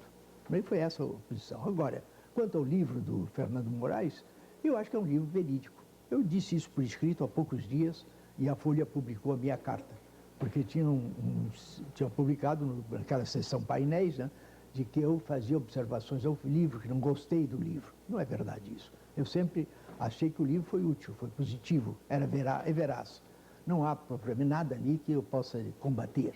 Há pequenos equívocos, etc., porque Fernando Moraes não podia adivinhar. Ele tinha proposto a mim que, antes de mandar o livro à imprensa, ao prelo, que submeteria a minha julgamento. Então, poderia ter emendado um muito pequeno detalhe para tornar mais verídico, mais de acordo com a história, com o que se passou. Mas não fez isso e o livro, então, peca por aí. Mas, no fundamental, ele é verídico. E, por outro lado, ele foi muito feliz na elaboração daquela reportagem. Podemos dizer que é uma reportagem. E foi feliz da maneira que ele colocou o problema, tornando, como se diz, emocional até. De maneira que a pessoa que lê se emociona. E o livro presta um grande serviço porque diz a verdade sobre os acontecimentos. Por favor. O livro traz alguma revelação, senhor? Não traz. Traz uma revelação que eu não estava suficientemente informado sobre isso, que é a posição, baseado em certos documentos que ele conseguiu no Itabaraty ou não sei onde, depoimentos do companheiro Rodolfo Ghioldi, que foi o primeiro que levantou o nome de Olga, que ela não era conhecida aqui como Olga, e isso foi, sem dúvida, um defeito. Depois ele foi visitar na Buenos Aires, o Rodolfo, e ele confirmou o que consta do livro. Isso, para mim, foi uma surpresa, porque eu não sabia disso. Senador, a próxima pergunta, por favor, é do sociólogo Otávio Ianni. Na sua biografia política, o senhor cruzou muitas vezes com os militares. Na verdade, os militares estão presentes em toda essa história, não só na sua biografia, mas na biografia da sociedade brasileira. Parece que eles estão presentes na Revolução de 30, na ditadura do Estado Novo, na maneira pela qual se realizou a abertura democrática em 45, 46, e daí para diante, inclusive na chamada Nova República, que é, como ficou evidente nas suas respostas anteriores, pouco nova e que retém muito do que é velho, precisamente da ditadura militar. Isto é, os militares estão muito presentes na história política brasileira. Eles não são profissionais, eles são frequentemente políticos. Há setores da hierarquia militar que são políticos atuantes, presentes, contínuos, quase que profissionais. O senhor vê alguma possibilidade de nós avançarmos na conquista da democracia sem uma redefinição drástica do papel das Forças Armadas no cenário político nacional? Eu penso que era isso que o povo brasileiro, em 84, desejava, né? O povo esperava que, elegendo o presidente da República, pudesse acabar com isso realmente. Fazer uma limpeza nessa situação e aproveitar para acabar com essa intervenção dos militares na política por cima do Estado. Porque em qualquer democracia burguesa, as Forças Armadas são um instrumento do Estado, a serviço do Estado. Enquanto que no Brasil, eles é que intervêm no Estado, eles é que ditam ao Estado, ao Poder Executivo, Legislativo, Judiciário, o que deve fazer. Isso particularmente, a partir de 64. O Exército Brasileiro, naturalmente, evolui. Quer dizer, há mudanças nessa situação. Os militares vêm intervindo na política muito antes mesmo já da proclamação da República. Depois houve os tenentes de Floriano Peixoto, que intervieram. Depois, no governo de Hermes da Fonseca, as intervenções dos estados, os coronéis que substituíam as oligarquias estaduais diversas, no Ceará, e na Bahia e em outros lugares. Isso é um poder que tem força. Hoje, no Brasil, é o único poder realmente forte, são as Forças Armadas. É o único que dispõe de 4 exércitos, marinha, aeronáutica, paraquedistas, as polícias militares estão à disposição deles, né? Não há outro poder. Um outro poder que poderia enfrentar a esse poder armado seria o movimento sindical. Quer dizer, a classe operária organizada, mas ela está ainda muito desorganizada. Quanto ao caráter do poder militar, seria possível dizer que nós já estamos inseridos numa realidade em que grande parte do poder do Estado brasileiro e, portanto, do controle da sociedade está influenciado, às vezes de modo decisivo, por algo que se pode denominar um complexo industrial militar, que já é uma realidade, e que está presente no cenário nacional?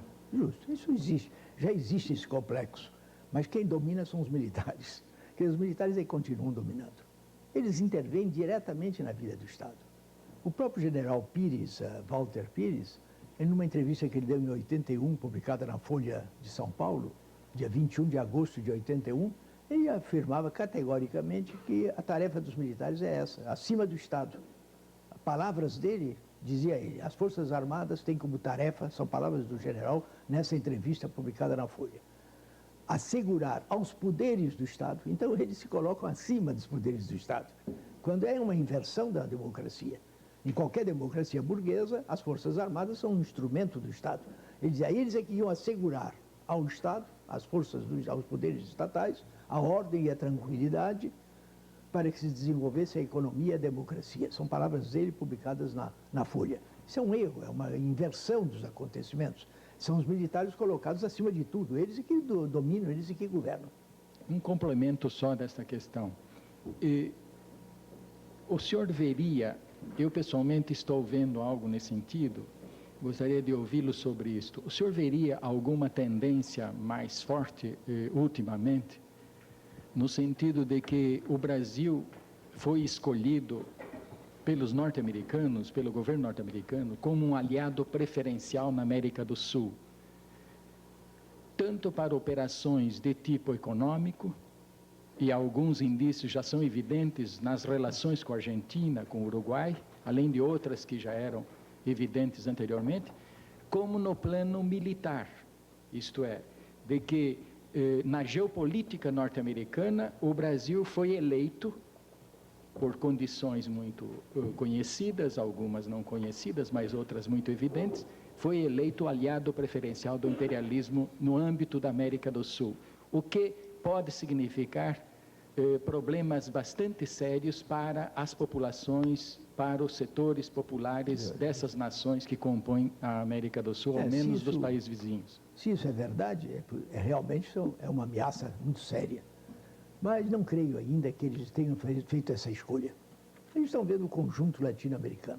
O que o senhor Riga deseja hoje é que na América Latina haja essa democracia formal, tipo Sarney, essa democracia existente hoje no Brasil, para poder utilizar na sua argumentação que a América Latina é o centro da democracia no mundo. Eu queria perguntar uma coisa para você.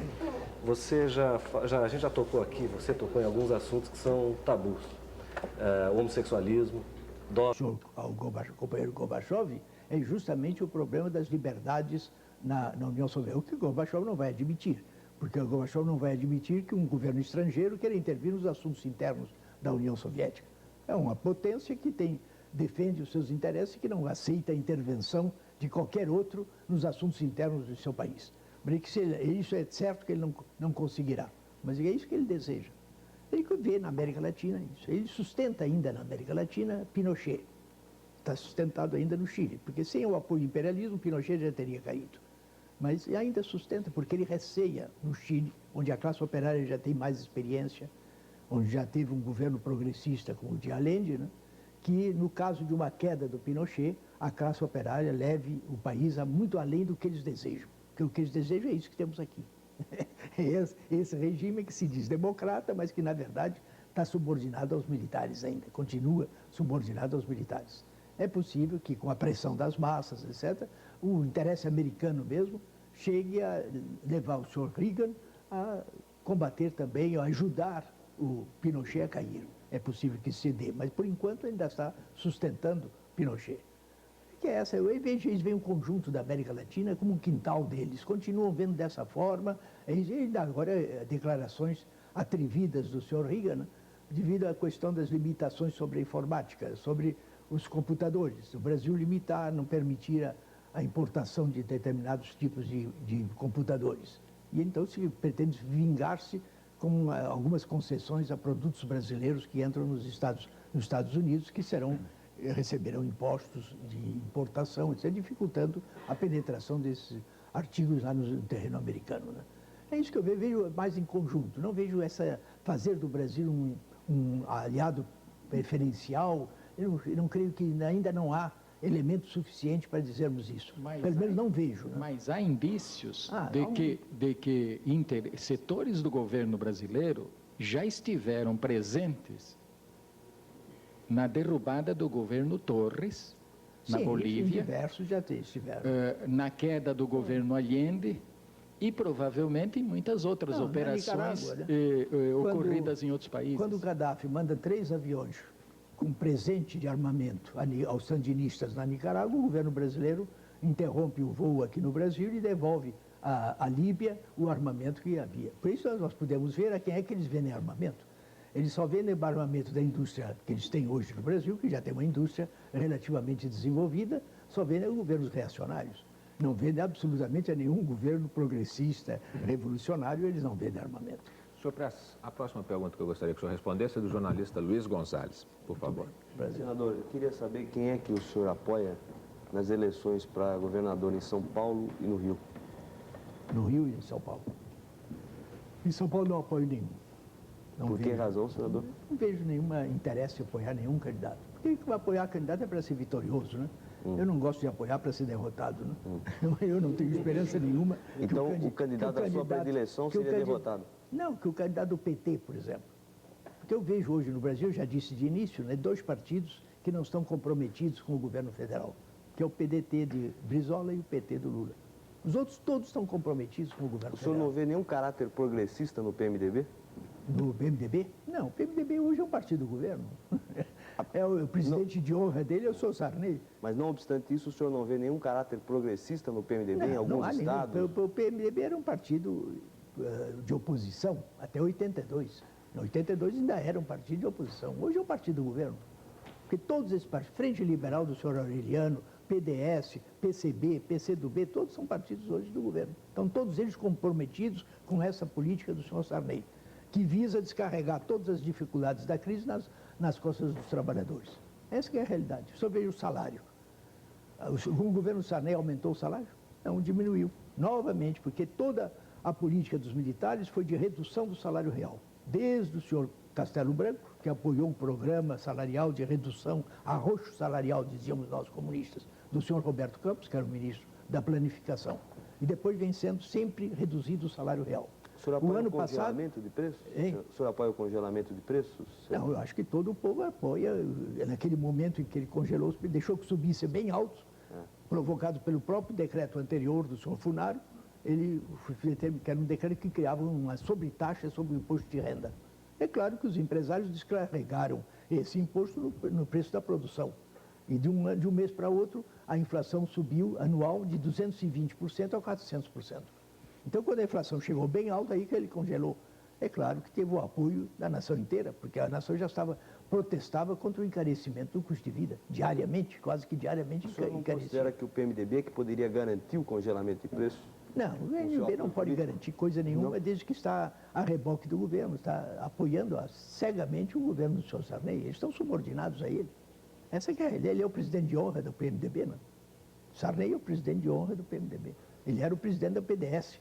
Um salto mortal, né? Veio cair num salto mortal vai cair no PMDB. E por que razão o senhor não apoia o PT, então, senador? O senhor fez várias referências elogiosas ao Lula, Eu vejo que o PT é um partido que tem futuro e tende a crescer, justamente porque é um partido que não está comprometido com o governo federal, mas ainda é muito pequeno. No Rio de Janeiro ele não tem partido. Não conseguiu até agora construir um partido. Em São Paulo ele está diminuindo. E em São Paulo é possível que esteja diminuindo até. Eu não vejo ainda que esteja diminuindo, mas é possível, né? De maneira que não há motivo nenhum para... Eu não estou aqui em São Paulo, nem votaria aqui em São Paulo em nenhum candidato a governador. Estou apoiando alguns elementos. No Rio, eu apoio o candidato do PDT. Nós estamos aí, nesse sentido, apoiamos os candidatos majoritários do PDT. A governador, o senhor Darcy Ribeiro, e a senadora, o senhor Marcelo Alencar e José Frejá, que são os candidatos a senador. Na Bahia, o senhor tem alguma predileção? Não, nenhuma. Por enquanto, nenhuma.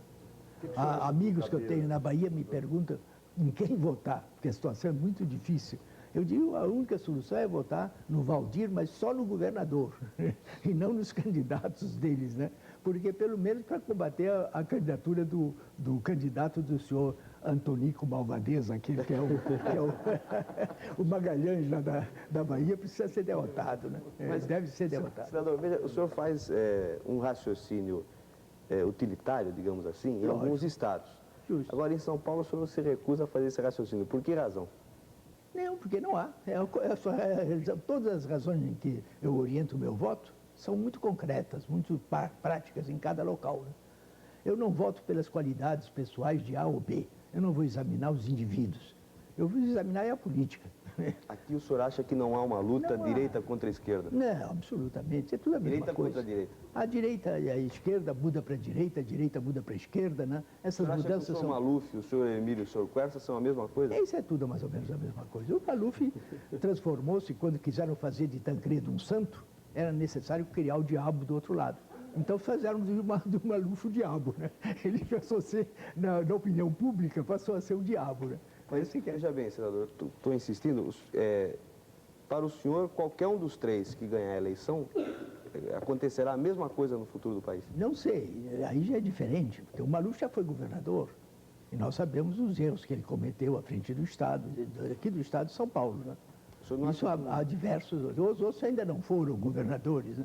Mas eu não gosto de fazer essas previsões. Eu acho que o marxismo não nos dá o dom da profecia, de querer ser profetas. A política precisa ser muito concreta. A política precisa ser baseada na realidade, de fato, no exame real, da realidade concreta. Sem isso, não se pode fazer política. Senhor Prestes, o poeta Mário Chamie tem uma pergunta para o senhor agora. Eu estava pensando em pedir licença ao senador para fazer uma pergunta de caráter mais ou menos pessoal, pelas citações que fez de Tolstói, Dostoiévski, e como no Brasil o senhor é um personagem legendário, tratado por um escritor como o Jorge Amado, eu gostaria de saber do senhor qual Jorge Amado o senhor prefere, ou se o senhor gosta dos dois, o Jorge Amado empenhado, dos Subterrâneos da Liberdade, ou o Jorge Amado de Gabriela Cravo Canela.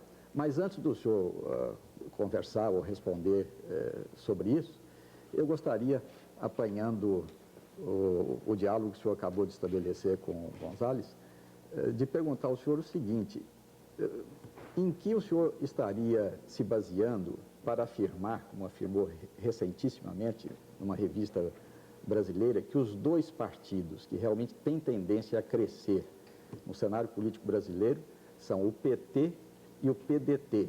Não, é o PT e o PDT. E o PDT. O PDT de Brizola e o PT de Lula. Sim. Quando, pelo menos no momento, se verificam tendências, não é, de decréscimo do prestígio popular, digamos assim, desses dois partidos, o que pode ser uma circunstância qualquer. O senhor estaria pensando num fatal fracasso do plano cruzado que, de algum modo, capitalizou uma simpatia popular muito grande e que pode ter essa simpatia, digamos, de duração por prazo determinado?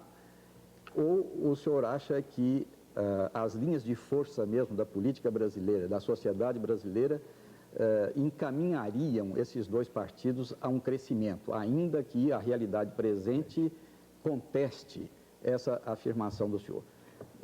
Eu faço, portanto, as duas perguntas de caráter pessoal, uma, porque o senhor se mostrou um leitor, além de ser um leitor, é um personagem épico, né, da cultura brasileira. Muito obrigado. Mas o que eu discordo aí no pensamento, né, de algumas coisas que o senhor disse aí, mas agora já passou, vamos adiante. Eu acho que a política do senhor Sarney é uma política reacionária, é contra os interesses do povo. Essa política vai se agravar, a impopularidade do governo vai crescer, porque ele vai querer descarregar nas costas dos trabalhadores todas as dificuldades da crise. Esses dois partidos a que eu me referi, PT e PDT, são os únicos que atualmente não têm compromissos com o governo. Quando eu disse isso, de que eles tendiam a crescer, eu fazia uma ressalva. Se os seus dirigentes não cometerem erros. Porque ambos os dirigentes, tanto o Brizola como o Lula, eles não utilizam uma teoria. A política deles é empírica. Então estão sujeitos a cometer erros. O senhor Brizola mesmo já cometeu diversos erros. Né? Entregar a direção do partido dele aqui em São Paulo, o senhor Adhemar de Barros, foi um desastre. Né? Era errado completamente. Não se pode chamar que Adhemar de Barros possa querer lutar pelo socialismo, como diz o senhor Brizola, que luta, que quer o socialismo. Tanto que agora houve a convenção e a maior parte da convenção votou no Maluf, do PDT, do partido do senhor Brizola. Né? Não vejo que o PT tenha diminuído. É possível que aqui, porque não podemos nos guiar pela imprensa. Se o senhor lê o Globo, parece que o Brizola não tem mais nada. E não é verdade isso. Ele tem prestígio no estado do Rio de Janeiro.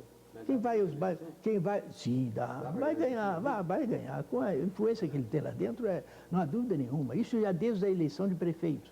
Quando surgiu a candidatura do senhor Saturnino Braga para prefeito do Rio de Janeiro, a mim não parecia a melhor candidatura. Porque ele era um homem de gabinete, difícil de levantar como candidato a prefeito da cidade. Então, amigos meus, por ordem minha, foram investigar nos bairros, pedir para ver se a classe operária, se os trabalhadores não indicavam outro, não pensariam em outro candidato. Sabe qual foi a resposta mais geral que eu recebi? Revelando o baixo nível político da população do Rio de Janeiro, que é considerada politicamente mais desenvolvida. A resposta é a seguinte: aqui o povo vota em quem o Brizola mandar. Sim, isso foi nos bairros. Hein? E as pesquisas? Que pesquisas? As pesquisas são do Globo, meu senhor. Quais são as outras? São do Jornal do Globo e outros jornais. Se vamos nos guiar pela imprensa, o Brizola está derrotado. Mas vamos ver o fato. Ainda agora ele reuniu 20 mil pessoas no Maracanãzinho. Eu estive lá presente, ele me deu a palavra e eu pude dizer alguma coisa, mostrando que essa eleição agora no Rio de Janeiro, que é uma eleição estadual, ela na verdade tem um caráter nacional. Porque vai depender dela a derrota ou a vitória do partido do governo federal. E a vitória de Brizola no Rio de Janeiro vai ser a derrota do seu Sarney. Mas é a derrota de Sarney, porque os dois estão em oposição. O Sarney é que dirige hoje toda a campanha contra Brizola. Uma campanha que não sabe qual é a razão de ser. Porque quando havia o anticomunismo, ainda se compreendia, mas Brizola jamais será comunista, não é comunista, nem jamais será comunista. É um homem que vem da pequena burguesia, pobre, posso dizer, mas não tem nenhuma tendência, nem mesmo ao estudo da teoria. Não. É como o Lula, porque o Lula também disse na plena televisão que ele não lê. Faz questão de não ler, que quando ele pega num livro, ele vai até a página 17, isso foi ele mesmo que disse, né? De maneira que não quer efetivamente, não quer ler, não quer estudar. Porque ele precisa estudar para poder transformar, porque hoje a política é ciência.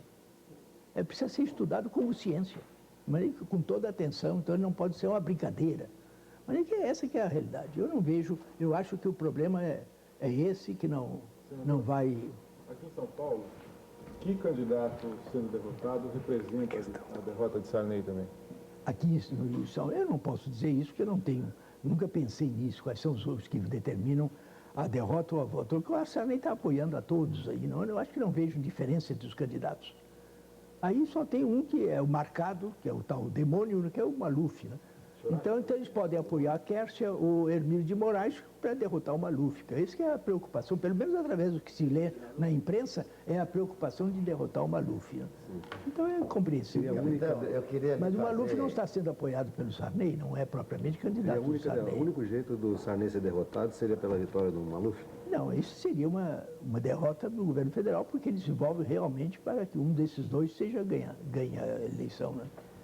Cláudio Abramo está fazendo a pergunta. Quem? Cláudio Abramo. O Cláudio Abramo. Eu queria fazer 4 perguntas que são de ordem biográfica, mas têm um significado histórico para algumas pessoas.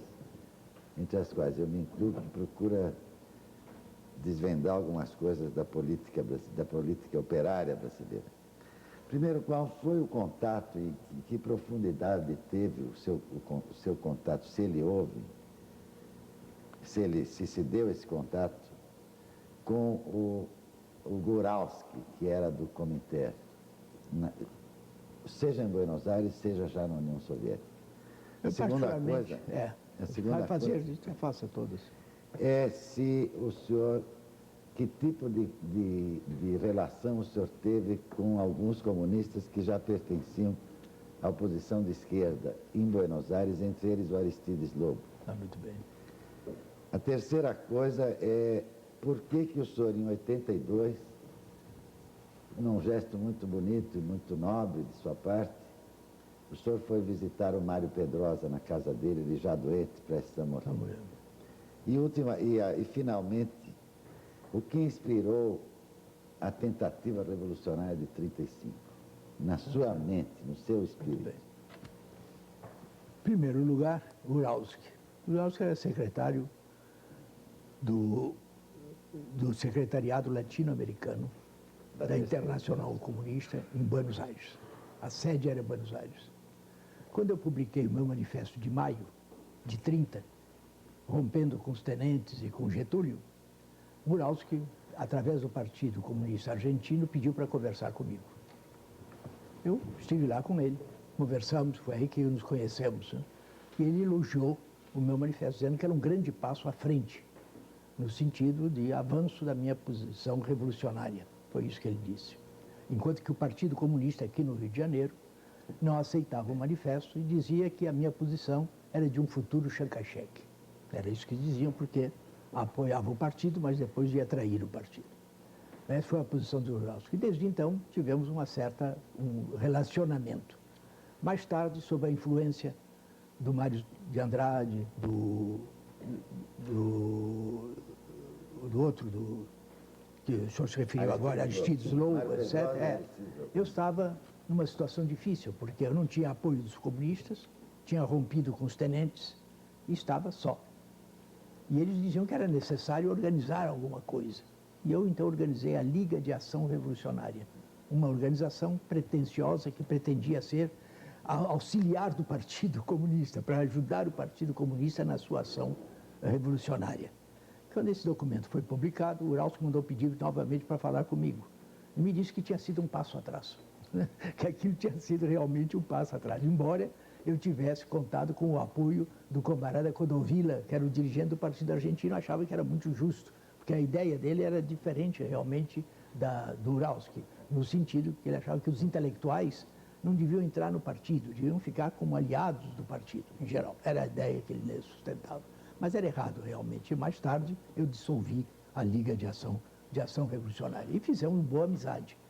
Com o golpe do Uriburu, em 6 de setembro de 30, o Guralski foi obrigado a deslocar-se para Montevidéu.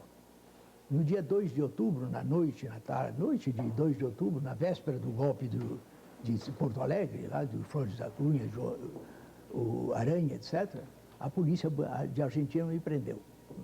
Fui levado para a Polícia Central, preso, e à meia-noite o chefe de polícia me ouvia.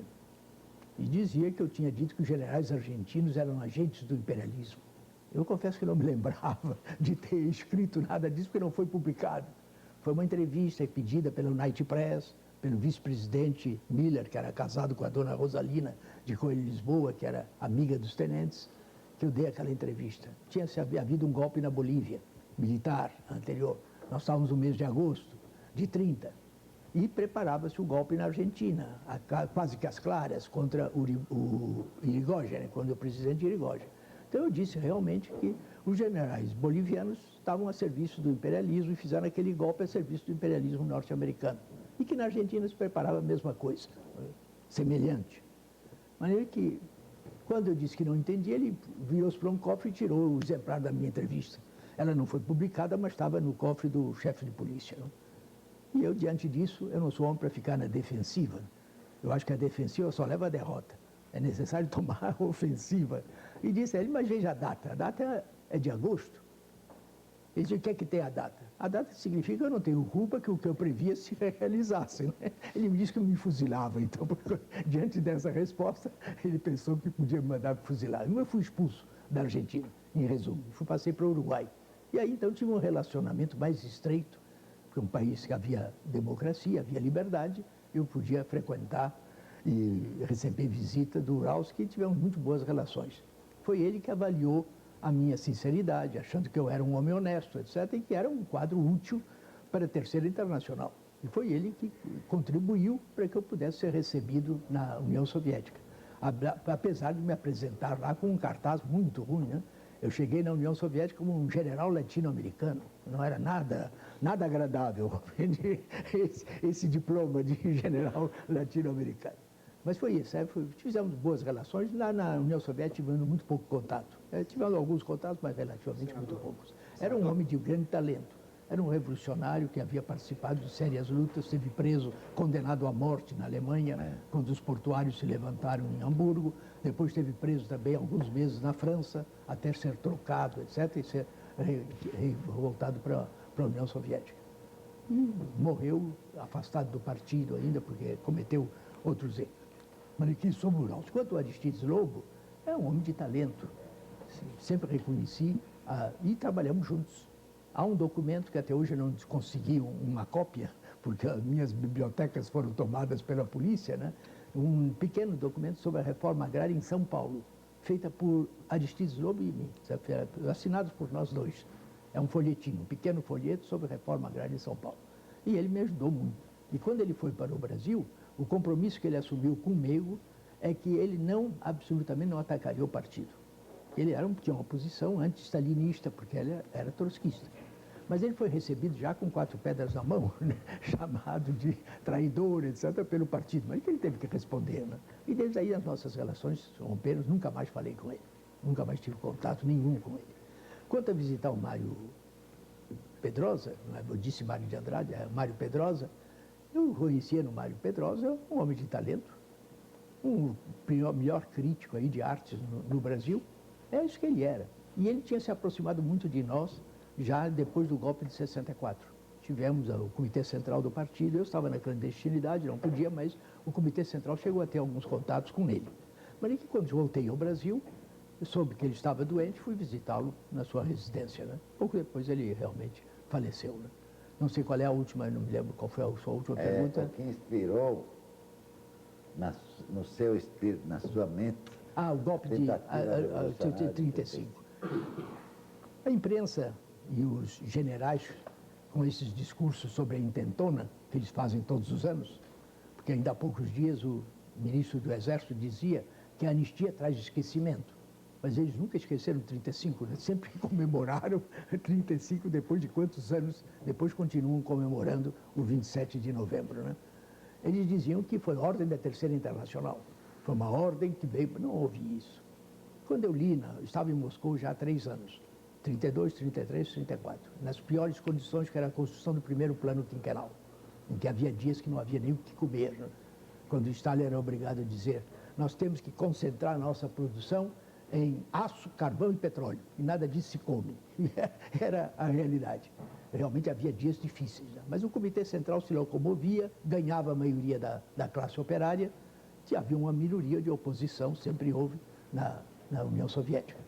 De maneira que essa era a realidade lá no... E eu, naquela situação, eu estava me referindo ao problema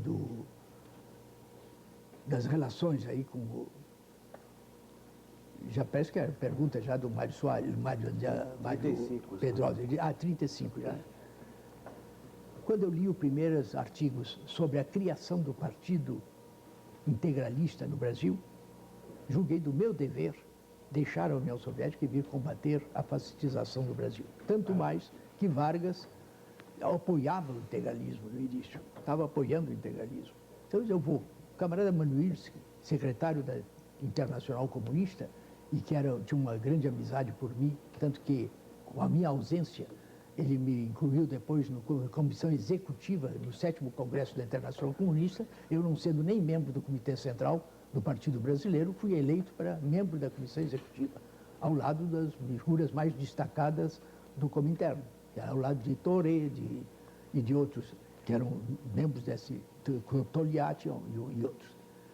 Ele tinha uma grande amizade por mim, uma grande admiração. Ele falava muito bem francês, mas podíamos nos entender diretamente. Desde que eu cheguei a Moscou, eu fui recebido por ele.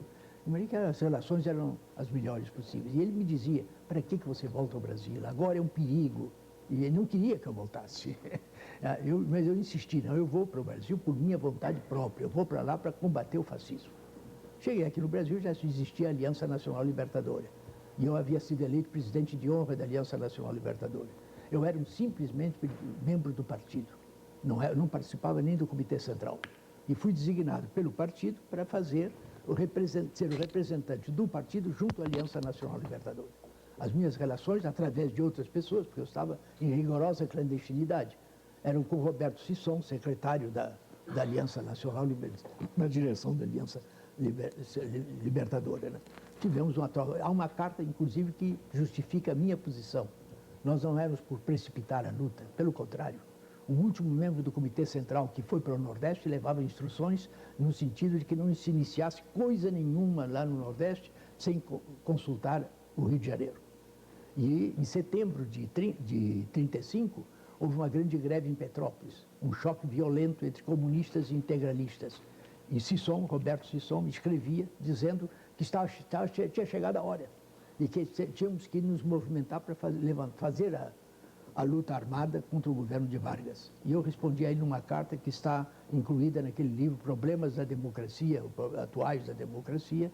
Foi a carta que eu escrevi ao Sisson nessa época, em que eu dizia que só depois de uns 20 Petrópolis é que nós poderíamos ter condições, que não havia condições ainda. No entanto, espontaneamente o movimento surgiu em Natal. E arrebentando em Natal, teve o apoio no Rio Grande do Recife, e nós chegamos aqui numa situação, informados de que tínhamos bases em quase todos os quartéis, que era o que o Miranda nos informava, e nós pensamos que era necessário era apoiar aquela luta, não deixar os companheiros do Nordeste sozinhos, e apoiamos. Foi o golpe de 27 de novembro, aqui no Rio de Janeiro, preparado com grande atraso, porque as tropas já estavam de prontidão, etc. Mas ele foi um desastre, foi uma derrota rápida, devido justamente a isso. Né?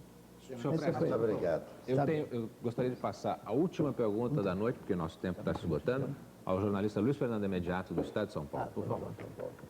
Senhor Prestes, o senhor é uma lenda, mas é também um homem com as suas necessidades, com as suas emoções.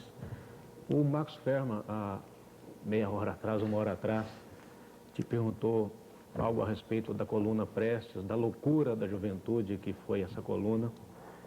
E eu me lembro que os jovens desse país, jovens burgueses, no final dos anos 60, início dos 70, também fizeram uma loucura que foi acreditar numa revolução armada, num momento em que não conseguiram avaliar a realidade brasileira. Mas a minha pergunta, na verdade, eu vou te pedir permissão para fazer uma pergunta não política, não ideológica, uma pergunta mais pessoal. No livro Olga, o Fernando Moraes diz que o senhor se casou virgem, com mais de 30 anos, não é? Numa época, talvez, em que havia líderes nesse país que abdicavam das suas necessidades e faziam tudo pela causa revolucionária. Como é que o senhor hoje, nessa idade, num país que mudou, no mundo que mudou, como é que o senhor vê essa mudança de costumes, a juventude, as drogas, uma sociedade que é, sem dúvida, mais permissiva, não repressiva como a da sua época e ao mesmo tempo está cada vez mais distante o seu sonho de uma revolução libertadora? O Fernando Moraes, no livro dele... Depois eu queria que o senhor tentasse responder essa pergunta, não como a lenda Luiz Carlos Prestes, mas como um homem que tem toda essa história de vida. O Fernando Moraes, no livro dele, tem pequenos erros. O livro dele é exato, é verídico, porque partiu de informações que eu ou minha filha demos a ele. Mas ele é verídico no fundamental. Além disso, ele teve uma perícia muito grande em colocar o problema de uma maneira emocional. Que o livro é uma grande contribuição para o conhecimento realmente dos episódios daquela época, porque ele tornou público num romance que pode ser popular, né, que o povo está lendo realmente. Mas ele cometeu muitos pequenos erros. Né? Entre eles, a gente vai sacando assim sobre o futuro sem ter suficientes informações. Realmente eu era solteiro, eu não me casei. Eu só fui me casar já depois de 30 e poucos anos, porque a minha preocupação era assim, melhorar a situação de vida da minha mãe e das minhas irmãs. Eu era órfão desde 10 anos de idade. Eu tinha responsabilidade como homem. As minhas irmãs eram todas mulheres, 4 irmãs, e viviam com dificuldades muito grandes, né? Eu só fiz o curso da escola militar porque a minha mãe insistiu. Ela dizia, não, você faz, são mais 3 anos, nós vencemos esses 3 anos, e depois de 3 anos você está aspirante, etc., vai melhorar. E realmente melhorou a vida, né? Só com os vencimentos de aspirante, já o salário, o orçamento doméstico multiplicou por 3, porque o meu vencimento de aspirante era 2 vezes o que ela vivia. Mas isso que era... Então eu era solteiro e realmente me casei com a Olga na viagem que fizemos de lá da Europa para o Brasil. Agora, quanto a essa situação, isso é a crise do próprio capitalismo.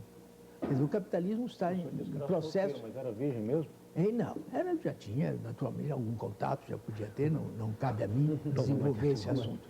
De maneira que o problema foi dessas coisas sacadas por um escritor que gosta de fazer sensação, né, naturalmente, para o livro ser sensacional. Mas isso é compreensível. Se ele tivesse me mostrado antes, eu talvez conseguisse que ele eliminasse isso, que não havia nenhuma razão de ser essa informação. Agora, creio que isso seja importante. Agora, o problema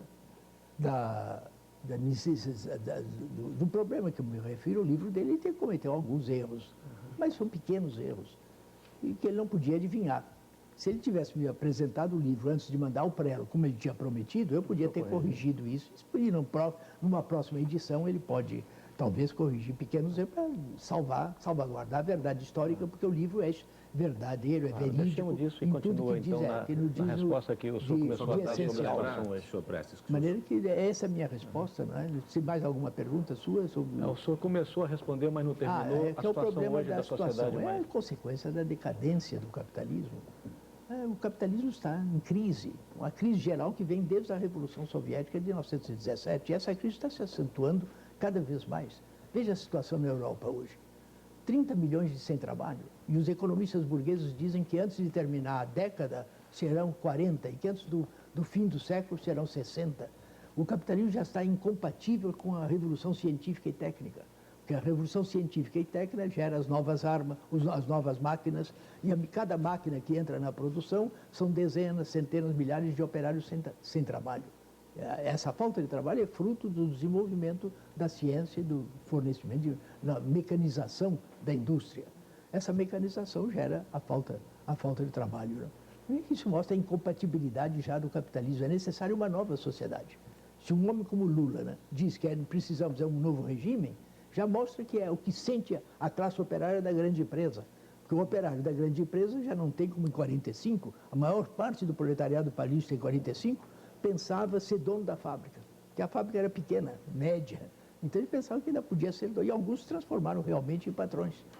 Houve alguns que eu conhecia que eram comunistas e tinham uma fábrica com 400 operários. Senador, olha, Prestes sem partido parece tão estranho quanto Picasso sem a pintura. O senhor é um homem solitário hoje por não ter um partido? Não sou solitário porque tenho muitos amigos. Eu rompi com o Comitê Central de uma maneira pessoal, individual, não quis comprometer ninguém. Na Carta aos Comunistas eu me dirigi ao partido expondo a minha posição e sem convidar ninguém a me acompanhar. No entanto, tenho pelo Brasil afora numerosos amigos que dizem que estão de acordo comigo. Muitas vezes estão de acordo no começo, depois rompem, né? Os 3 candidatos que eu apoiei, por exemplo, em 82. O único compromisso que eles tinham comigo é um compromisso moral, porque nós não temos estatuto nenhuma burocracia para limitar a posição de cada um. Mas depois cada um deles seguiu o caminho que quis, individual, e rompeu comigo. Começou pelo Pereira, lá, vereador no Rio de Janeiro, né, que inclinou-se para o PCB. Depois o Chua e o Dornelles foram votar no colégio eleitoral, no qual eu era contra. Eu achava que não deviam utilizar aquela hora para fazer uma declaração de voto contra o colégio eleitoral. Mas aí que eu tive que publicar com muita gentileza uma declaração de que eu repudiava aquela posição deles. Tanto que agora eu não os apoio, eu apoio outros candidatos, aí eles não, porque realmente rompemos. Porque o compromisso moral hoje no Brasil, devido a essa decadência justamente do capitalismo, já não tem nenhum valor. Antigamente dizia-se que um fio de barba, né, valia mais do que uma assinatura, do que qualquer compromisso. Hoje, compromissos morais são deixados de lado, assim como não vale nada, né? Não vale mais coisa nenhuma. Senhor Prestes, eu gostaria, em nome da produção do programa, de agradecer muito a sua presença aqui, agradecer também a todos os jornalistas e sociólogos, historiadores, poetas que participaram e a todos os convidados da produção, seus convidados. Muito obrigado por esse programa. O Roda Viva, a minha posição também é a mesma, né? Agradecendo a todos aqui que indagaram, fizeram perguntas, todas elas para mim, do ponto de vista de conhecimento pelo público, das minhas opiniões, das posições que defendo, todas elas foram perguntas úteis e que eu agradeço a todos pela gentileza com que se comportaram. E essa é a minha posição e a emissora também. Agradeço pela oportunidade que me deu de participar desse programa. Muito obrigado. Então, ao senhor Luiz Carlos Prestes. O Roda Viva volta segunda-feira que vem, às 10h20 da noite. Até lá.